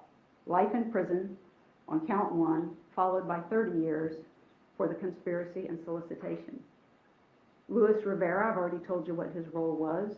Catherine Magbanowa got the information from Charlie Adelson according to the evidence, and at his request, obtained someone, Sigfredo Garcia, to do the killing. She is the one who coordinated between Charlie Adelson and Sigfredo Garcia and Luis Rivera. Although she testified that she didn't know Luis Rivera was involved until after it was over, the evidence that the state submitted clearly contradicts that. She was communicating with Luis Rivera before, closely to the homicide, and then shortly thereafter. She's the one that spoke to him. She was sentenced on the first-degree murder to life in prison, and on the solicitation and conspiracy, she was sentenced to an additional 30 years. It was run consecutive. Again, the same sentence that they're asking for on Mrs. Adelson is the sentence that this woman who heard the request for a homicide, found the person to commit the homicide, stayed in communication with both of the individuals who are responsible for killing Danny Markel, followed up with them and provided payment to them, and then took payment back from them for her to keep for herself. She was also paid in this. She participated, knew it was happening. They had proof that she knew it was happening. That was submitted to the court. All of that evidence clearly distinguishable from the conduct that they presented in evidence about what Donna Adelson did. Charlie Adelson, according to the testimony in this trial and his own, Charlie Adelson wanted Danny Markel dead. So on his close or very first date with Catherine Magbanawa, he asks her out in public at Halloween, some Halloween function, hey, do you know anybody who could get somebody killed? According to her testimony, she followed through with that. With Charlie Adelson, never with Donna Adelson, never communicated with her in any way about this. She worked then, if that's what happened and that's what's been testified to, she worked with Charlie Adelson from October of 2013 until Danny Markel was brutally killed in July of 2014. That entire period, and there's evidence, she admitted to most of it, to her conduct, and there's evidence that was presented in this trial and Charlie's that that's what happened. They made this plan, and that his stapled money was used to pay the killers in this case some $130,000 in cash that was divided up amongst Sigfredo Garcia. Sorry, my mouth was getting dry. Excuse me. Go ahead.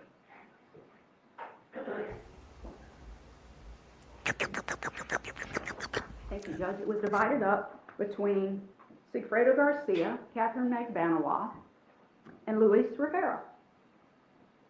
She then stayed in contact with Charlie Adelson.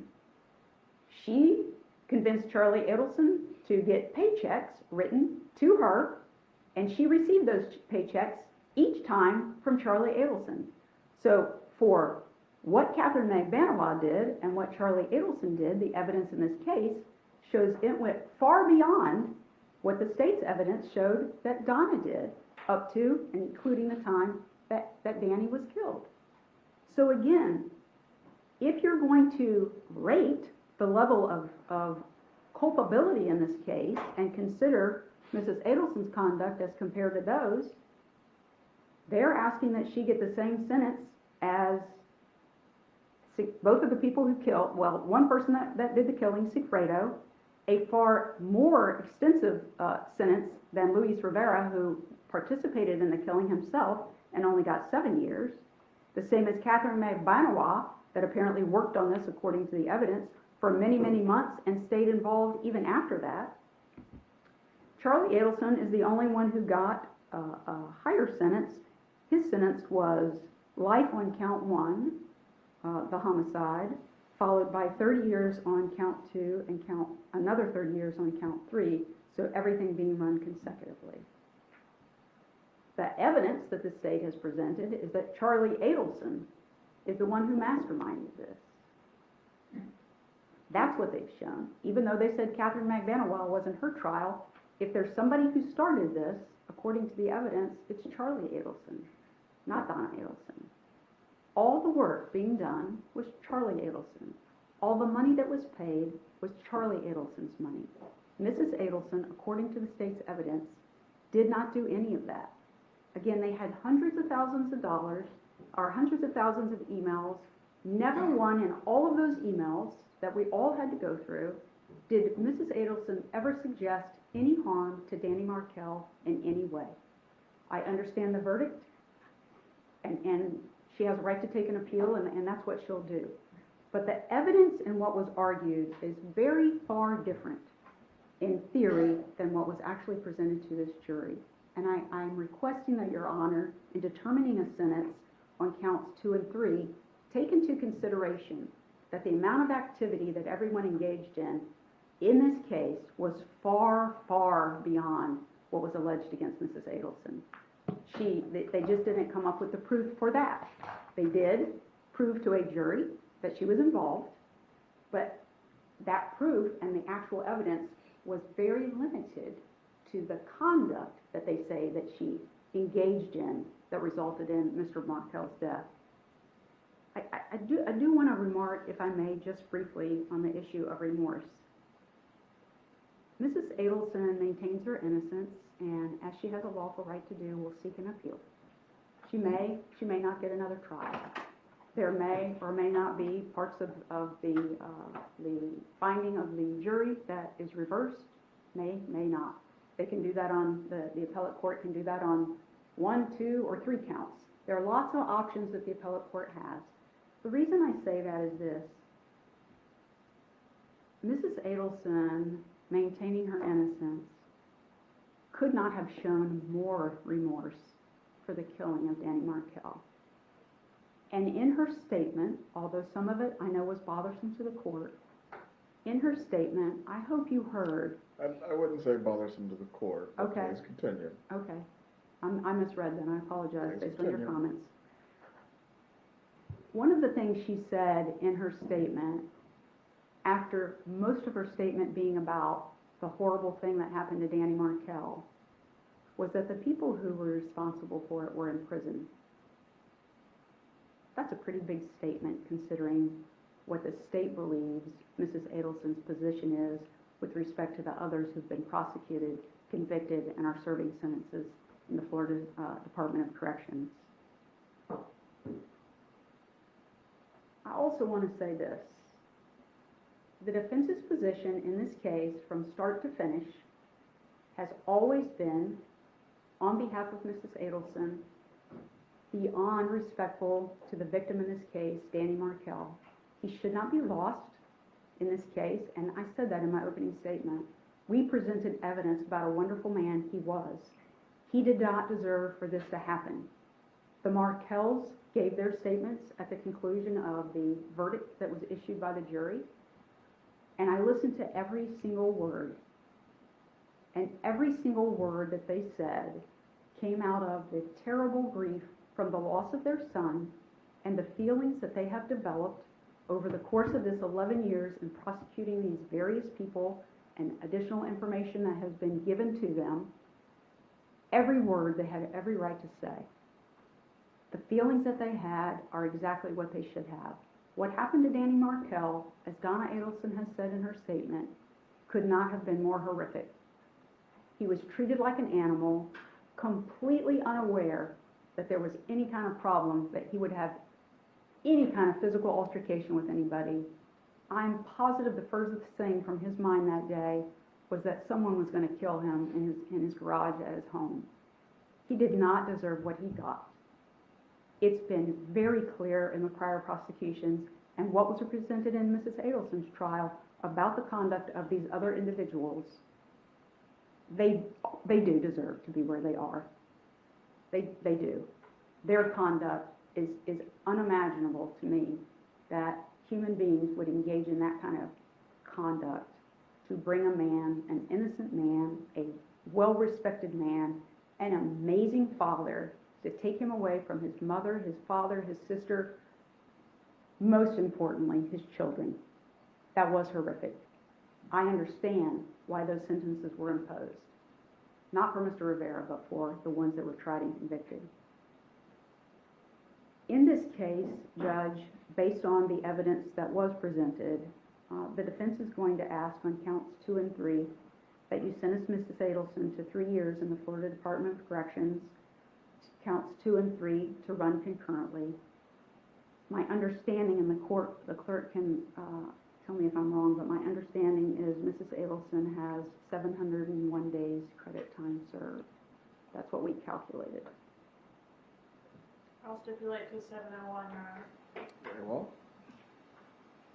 Anything more on counts 2 and 3, Judge, first of all, in order for it to assist Mrs. Adelson, she's going to have to be successful on count 1 unappealed. If she is, anything more than that period of time is going to basically be a death sentence for Mrs. Adelson. She is soon to be 76 years old. Her health has gotten worse while incarcerated, as anyone would probably expect. Her husband is 81 years old. Compared, 3 years compared to the man who participated in the killing getting 7 years, I believe is a just and reasonable sentence for Mrs. Adelson. We are also going to ask, Your Honor, after imposing sentence, I know it's nothing but a recommendation, but we would ask if you make a recommendation to the Florida Department of Corrections that Mrs. Adelson be placed as close to Miami as possible, where her husband resides, so that she can have visitation. I understand we don't have any control over Department of Corrections, but we would appreciate that recommendation. And may I have just one moment, please? Go ahead. Yeah, George is about. In that, Judge, I would ask that Ms. Adelson not be housed with Ms. McBanow, or at least have a separation, if you could recommend that. I know Ms. McBanow is currently at Lowell CI. Yes, Judge, I thank you for that, Ms. Kappelman. I wanted to raise that issue because we did check into that. Judge, I contacted the Florida Department of Corrections. They did indicate that they would be able to keep them separate, but that doesn't necessarily mean that folks who are familiar with and friendly with Mrs. McBanow wouldn't be where Mrs. Adelson would be, so we are concerned about that, about her being placed at that facility. I didn't know it before, but the reception center for the women actually keep inmates there, so that I know that's a possibility, but again, that's in Ocala, and we're respectfully requesting that she be placed closer to Miami. Thank you. Going to review the last case the defense has presented for downward departure. Ms. Kappelman, you had something else? No, Your Honor, I don't. Review the cases for downward departure, or in support of downward departure, the defense has argued.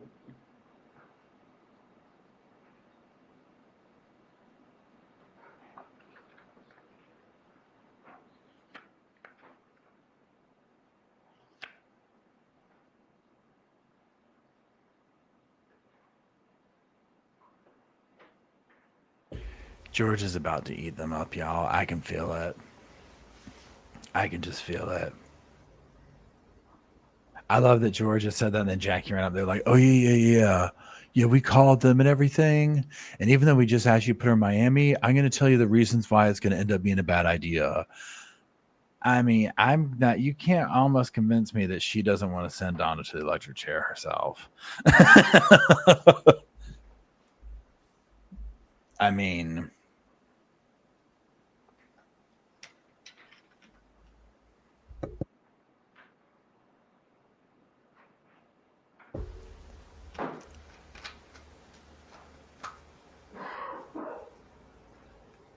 Jackie says she's done finally. Okay, good. Yeah. That guy, I've rejected that a few times.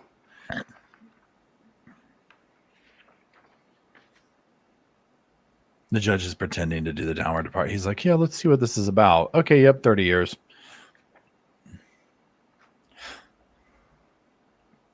Yeah, Crafting says Donna was probably a nightmare of a client. 100% agree.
I mean, okay. Yeah, watch him send her out of state. And she's going to Alaska already. Well, that didn't work out well for you now, did it, Donna? Hobby's like, I just want my little powder puff in Miami. I want it close to me.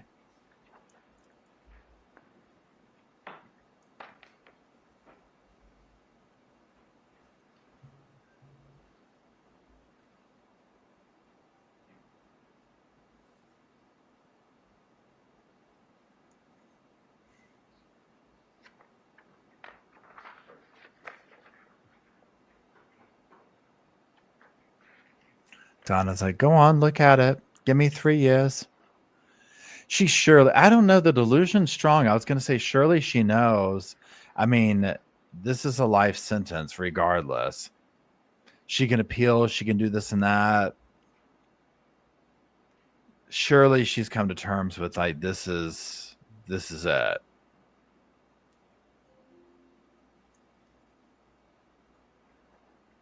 She's like, I'm working up to a Class A meltdown. The transport's never seen the likes of what I'm about to give them on the way back to the jail.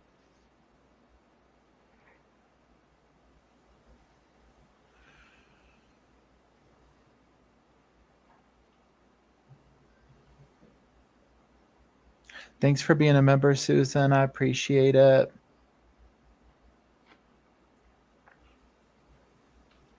I mean, he's sitting here reading through that paper real good. He's like, let me check this out. Yeah, so she's going to get life mandatory. She's getting life regardless. And so they're just trying to argue this, like the semantics of the 30 years for the other sentences. And obviously the state wants the most extreme. And obviously the defense is trying to do all they can to get something, right? Some kind of a win.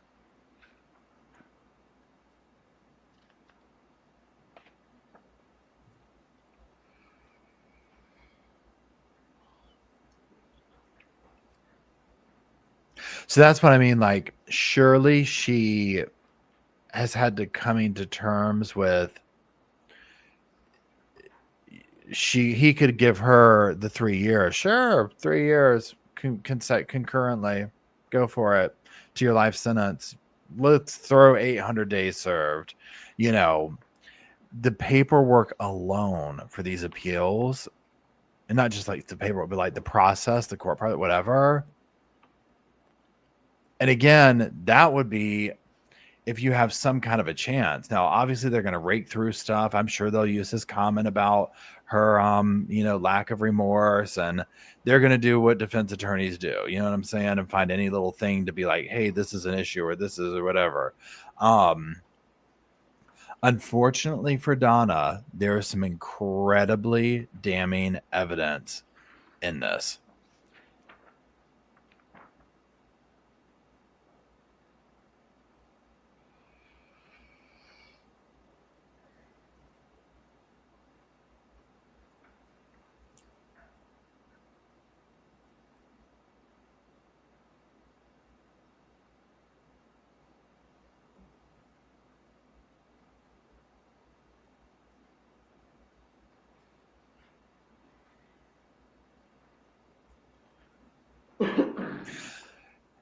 And yeah, Tracy says plus money in the book, she's going to be comfortable. I mean, that's the thing. It's like, she's not going to, and then this is going to sound kind of weird, but when I say she's not going to want for anything for her situation, she's going to be able to get any kind of commissary, any kind of stuff. She's going to be put in a certain type unit probably for, Having reviewed here we go. the cases presented by the defense concerning the downward departure, also as well, the argument that has been presented, the court has reviewed its notes of the trial and will rule on the issue of downward departure at this point.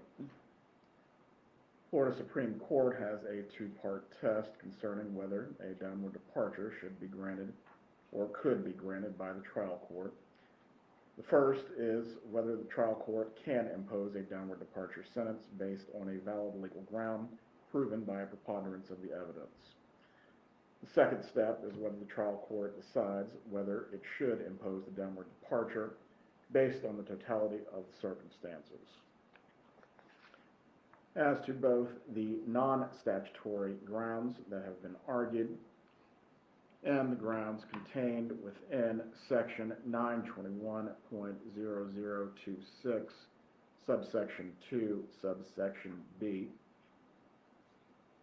in reviewing the trial court's notes, what has been argued by both the defense and also as well the court's relying on the record itself, court will find that there is a ground for non-statutory downward departure, but it declines to exercise its discretion.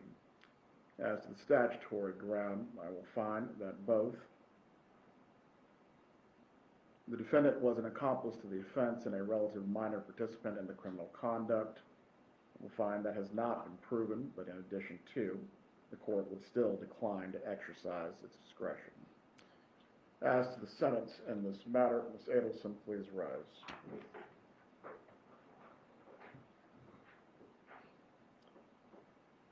Level of planning and coordination to bring the murder of Professor Markel to fruition was significant in this case. These were not crimes of chance or opportunity, and these crimes also required you to conspire with your son and others. You certainly can choose to deny your involvement and maintain innocence. The court finds the evidence in this case is clear. You will be sentenced accordingly this afternoon. The jury has found you guilty on charges of first-degree murder, conspiracy to commit first-degree murder, and solicitation to commit first-degree murder, and the court previously adjudicated you guilty as to these same charges on September 4th of this year. On count 1 of the indictment for first-degree murder, you are hereby sentenced to life imprisonment without the possibility of parole or release pursuant to sections 782.04 and 775.082 sub 1 sub A Florida statutes. On count 2 of the indictment, conspiracy to commit first-degree murder, you are hereby sentenced to 30 years in the Department of Corrections that will run consecutive to count 1. The court will also sentence you to 30 years in the Department of Corrections on count 3. Counts 2 and 3 are to run concurrent with each other, but consecutive to count 1. As to the fees and costs, the clerk can please announce those at this time. $2,100 as a fine pursuant to section 775.083, $105 as the 5% surcharge required by section 938.04, $20 as the court cost pursuant to section 938.06, crime stopping trust fund, $3 as a court cost pursuant to section 938.01, subsection 1, criminal justice trust fund, $50 pursuant to section 938.03, crimes compensation trust fund, $225 pursuant to section 938.05, local government criminal justice trust fund, $2 as a court cost pursuant to section 938.15, county criminal justice education, $50 as a court cost pursuant to section 775.083, subsection 2, county crime prevention, $65 as a court cost pursuant to section 939.185,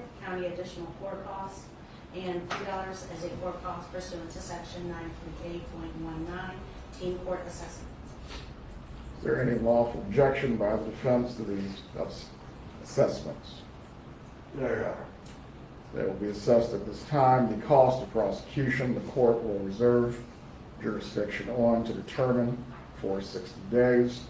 If a hearing needs to take place concerning this matter, that will take place at a future time. As the defense's request for the court to make a recommendation to the Department of Corrections to place Mrs. Adelson in a facility near Miami-Dade County, I have no problem making this recommendation. The Department of Corrections will have the final say because this is an administrative matter. I will also recommend to the department that Mrs. Adelson is not to be placed in any unit or facility that would also house Catherine McBanawa. court did previously award to the state, based on the September 17th, 2024 continuance of the trial, costs that were related to that. Ms. Kappelman, part of what you're seeking to pursue, is that included within that, or is that a separate number? Are you speaking of the costs that were ordered in Charlie Adelson's trial? No. The day Daniel Rashbaum withdrew from the case and the trial had to be continued. Okay. All costs related to moving witnesses and other matters. Yes, sir. I don't know the answer to that, but I'll make sure that they're only in there once. Very well. Defendant is to be fingerprinted, 30 days to appeal. Please file the appeal promptly. Your Honor, may I approach the clerk? We have put the, I had written on the letters that I had, so we put a composite together and I've shown it to Mrs. Kappelman, who has no objection. Please place the sticker on them so that way they can be admitted. No objection. We are in recess.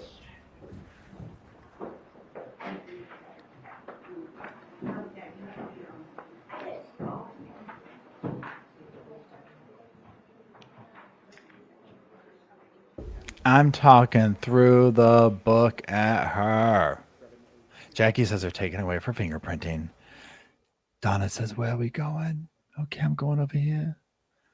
Okay, yeah, sure.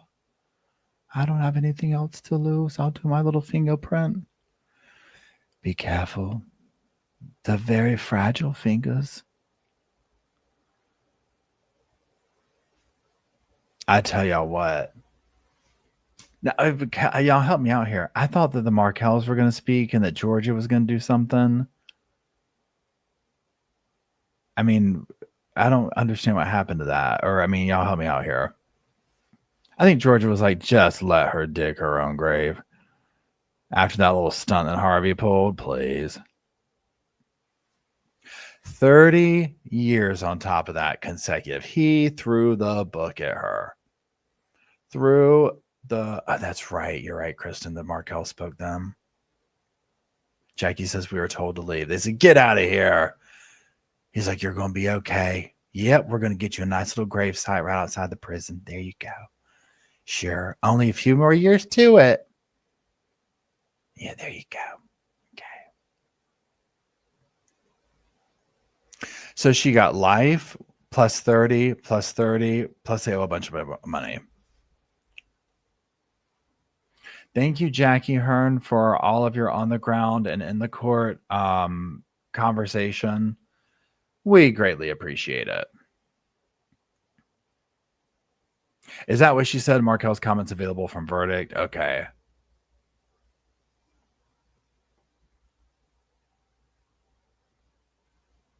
Harvey's gone. He left his little friend. There's Harvey. He's like, y'all did a terrible job. I'm not going to even think about paying you. I'm not even thinking of paying you. Oh, Crafting, you've been a member for so long. I appreciate that. Thank you. Harvey said, yeah, I'll spit on his grave. Yeah, you ain't getting a check from me. No? Yeah, we'll see you. Yeah.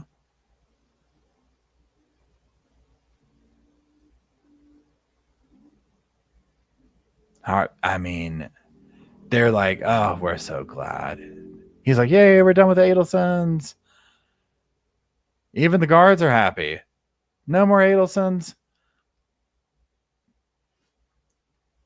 Y'all, that was wild. That was wild. Yeah, Harvey's like, do we get a discount for not getting... I mean, nothing their defense did worked out for them. Okay. What I'm going to do is I'm just going to mute this for a minute so it won't scare us. Just in case something happens and they show us, right? So that, I don't even say wraps up the saga because, you know, for the most part, obviously we'll see if anything ever comes from anybody else, you know, potentially involved in it, whatnot. Obviously, we'll be seeing appeals. We'll be seeing stuff, you know, from the, you know how this goes. After Donna does her stuff, we'll probably get, you know, updates of Charlie did this in prison. Donna did this, you know, Donna's rushed to the hospital. She's sick, whatever. I thought the judge was being nice by saying, I'll recommend that you go to Miami. But, it is what it is. Let me go ahead and get rid of this, please. Hold on. Hey, what you doing? Hey, you on your little pad? He's been sleeping at my feet on a sleeping pad, on a heating pad. Oh, thanks for staying up, Rain. I appreciate it. Thanks everybody for hanging out with us today. I greatly appreciate it.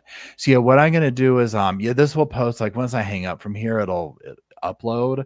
Now what I'm gonna do is I'll probably do a couple of videos. I'm gonna do one like a recorded reaction video, and I'm probably just gonna focus on Harvey and Donna, and then the sentence, obviously, and then I'll probably do like a bad lip reading of it too, or whatever, because there was just so much good stuff here for it. But there you go. Yes, she ain't leaving. She ain't leaving. You said all the dogs were here over the weekend, and then now they're back in Raleigh, and we are going to see them Wednesday, and except for Bo. Bo's here. And we're going to see them Wednesday and this weekend. So yeah, they all enjoyed each other, and now some are back with Matt. Bo's here, enjoying his single dog life while he can. The person who Katie is lower correction is about halfway between.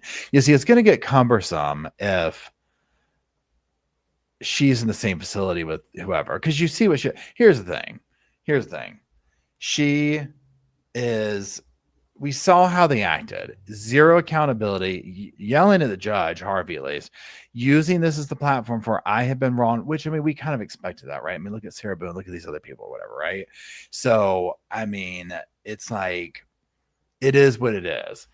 Now, the part that just, and I already said this earlier, but if you're just joining or whatever, the part that is, oh wait, I'm going to follow the group waiting here from Georgia. Oh, they're thinking, hold on, let's find that. Please hold.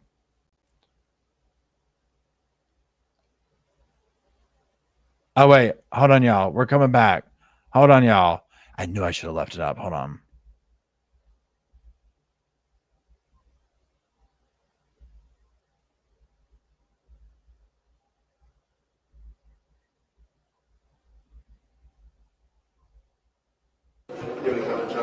Not right now. We're going to issue a press release. Okay. Thanks.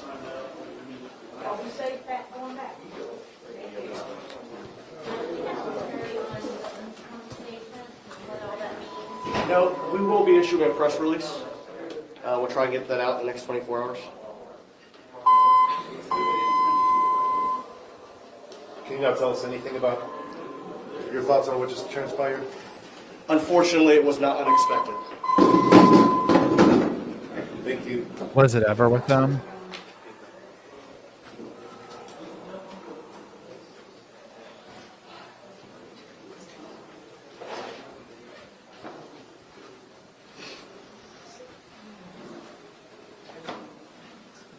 Okay, we're waiting on Georgia now, I guess, right?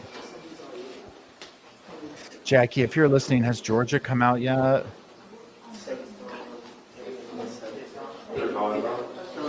Jackie, where are you? That's the only other people that's in the courtroom.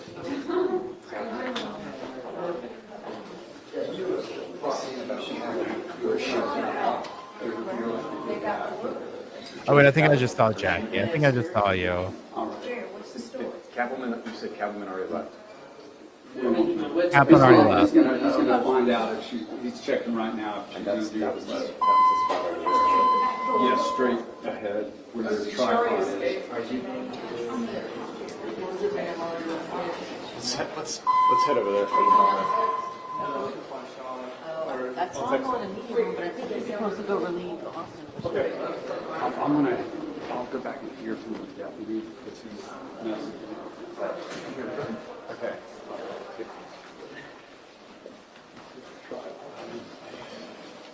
Skeet, yes?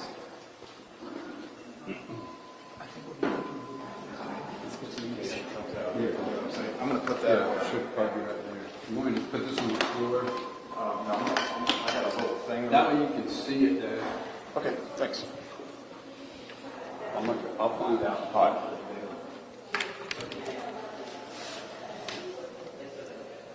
right. I'm just kind of listening to all the stuff they're saying, y'all. I'm like mesmerized by this. Yeah, those kids were like, whoa, we don't want to be on camera.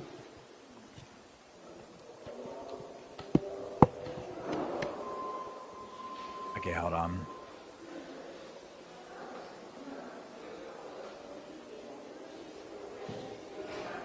I'm just going to mute that for a second because I feel like it's going to scare us really bad. So we'll just wait for that. I guess what they're doing. Okay, hold on. I'm leaving on. Thanks, everyone. Y'all, thank you, Jackie. If you can hear us, I don't know, but thank you so much. Thank you, Jackie. Y'all, Jackie was in the courtroom and kind of reporting back to us for those who are just joined. So that was incredibly helpful and very insightful. We absolutely appreciate it, Jackie. Thank you so very much.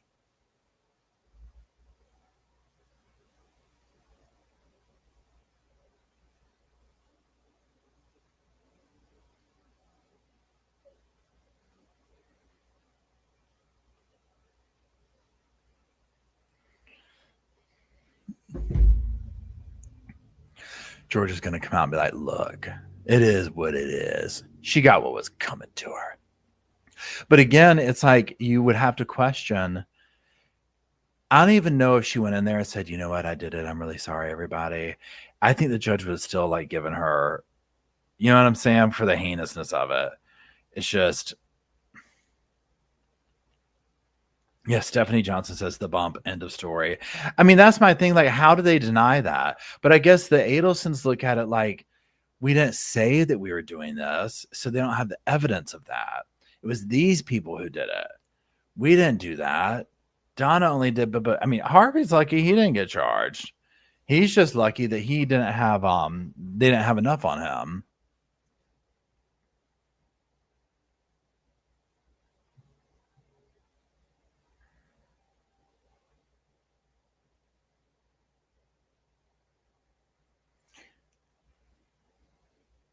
Yeah, the attorneys for Donna, I mean, you would have thought, I mean, nothing went their way. She got found guilty and got the harshest sentence possible. And they owed $1 million. Like, the only silver lining for them is that he's going to recommend that she go to Miami, but that's not even, he can't, I mean, that's all he can do. Yeah, K. Bush says this wouldn't have happened if Donna didn't have the money or the idea. Exactly. 100%. 150 million %. Law and Crime's like, look, we ain't budging. We've got a good seat right here. We ain't budging.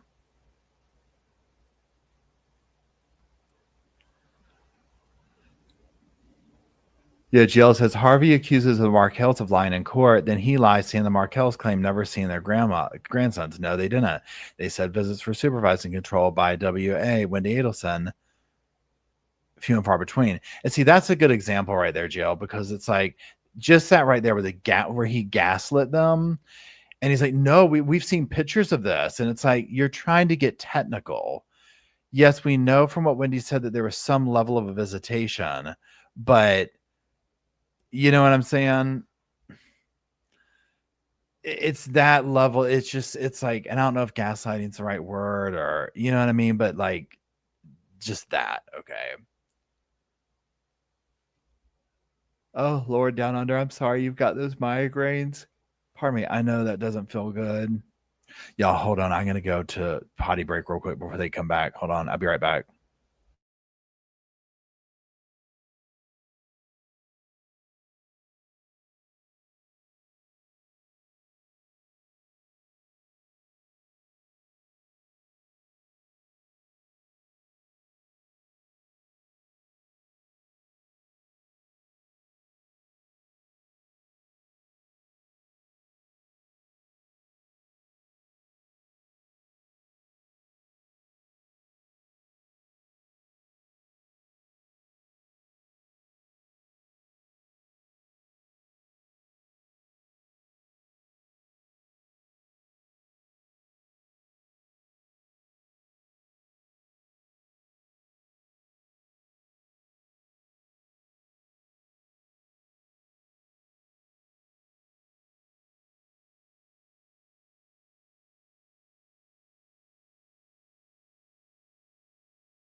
Transformers, more than meets the eye. Okay, hold on.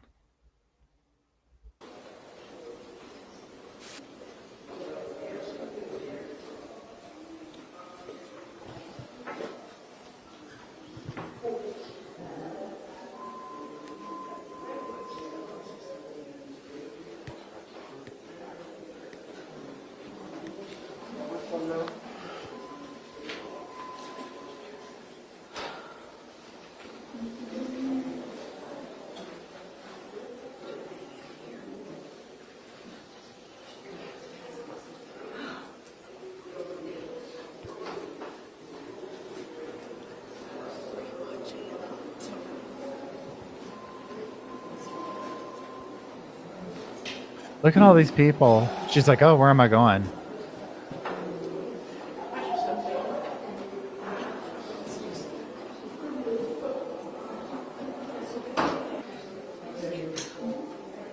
Thank you.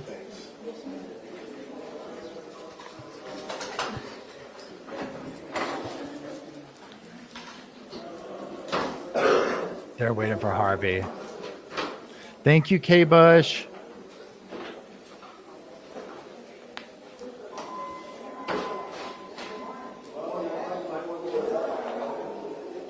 This is pretty fun. Like, imagine if like they were to like do, and you might be like, Paul, they already have this, like a thing where they just put a camera, like even on a public street, and you can just like watch and make commentary about people all day long. Like just do, wait, what? Why they do that? Why did it? I don't understand.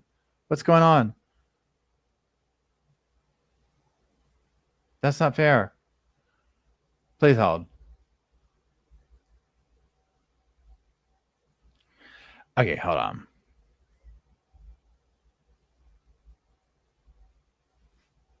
Let's go to Court TV.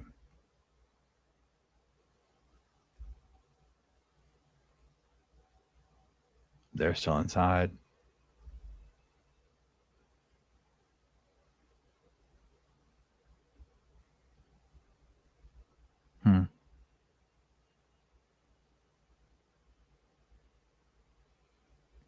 Let me look over here.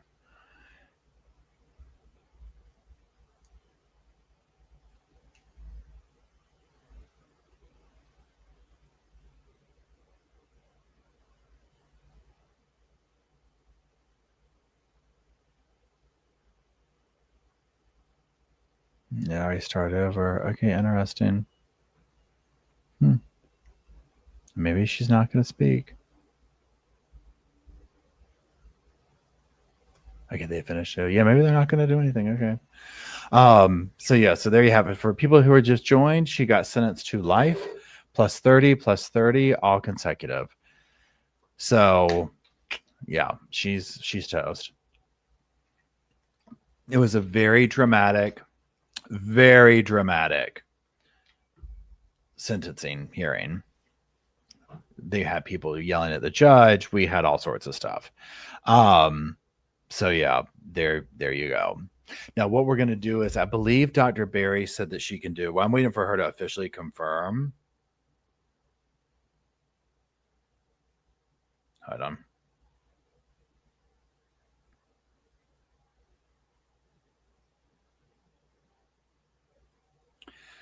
But I think 6 o'clock tomorrow, Dr. Berry's going to come on and we'll talk about stuff here, like just kind of go over it and ask questions. And yeah, I would like to kind of look at like some Madonna stuff with her. I don't know. I think it'd be fun to talk to her. So yeah, so that being said, I'm going to run. My trials are live. Hold on. Please hold. Call is important. No. Please hold. Your call has continued to be important to us. Now they got that Mark Seaver. Wait, hold on. Please hold. Your call is important to me.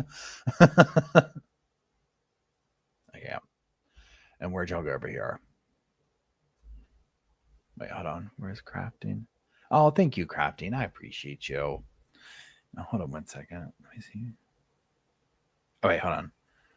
So she got life plus 30, 2 and 3 are concurrent but consecutive to number 1. Okay, thank you, Emily. Thank you, Peachy.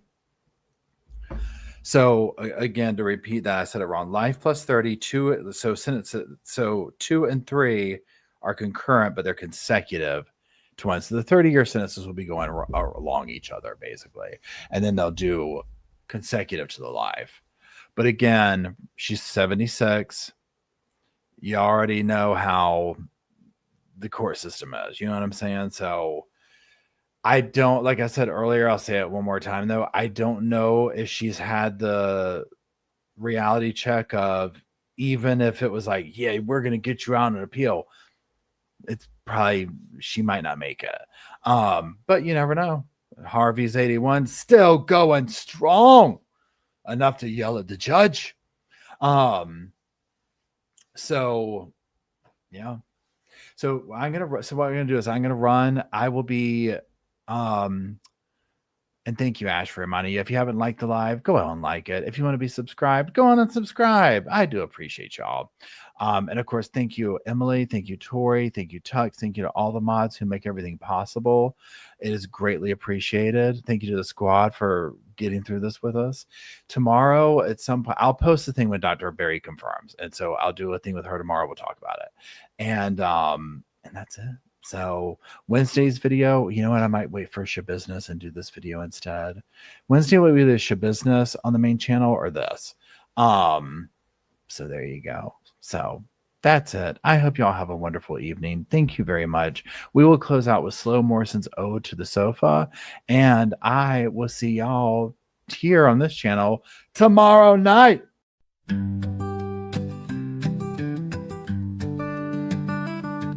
The pillows are fluff thanks to Miss Emily.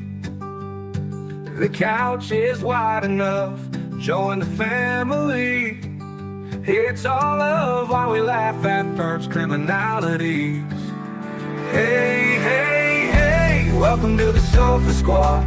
Sipping from the cup at hey, hey, hey, come laugh with the Sofa Squad. Can't roll my damn eyes hard enough. Oh, please. The puppies need me. Oh, oh, please. My body is rejecting none of that fancy credential stuff. I'm just here for the cringe binge. Hey, hey, hey, welcome to the Sofa Squad. Sipping from the cup and hey, hey, hey, come laugh with the Sofa Squad. Can't roll my damn eyes hard enough.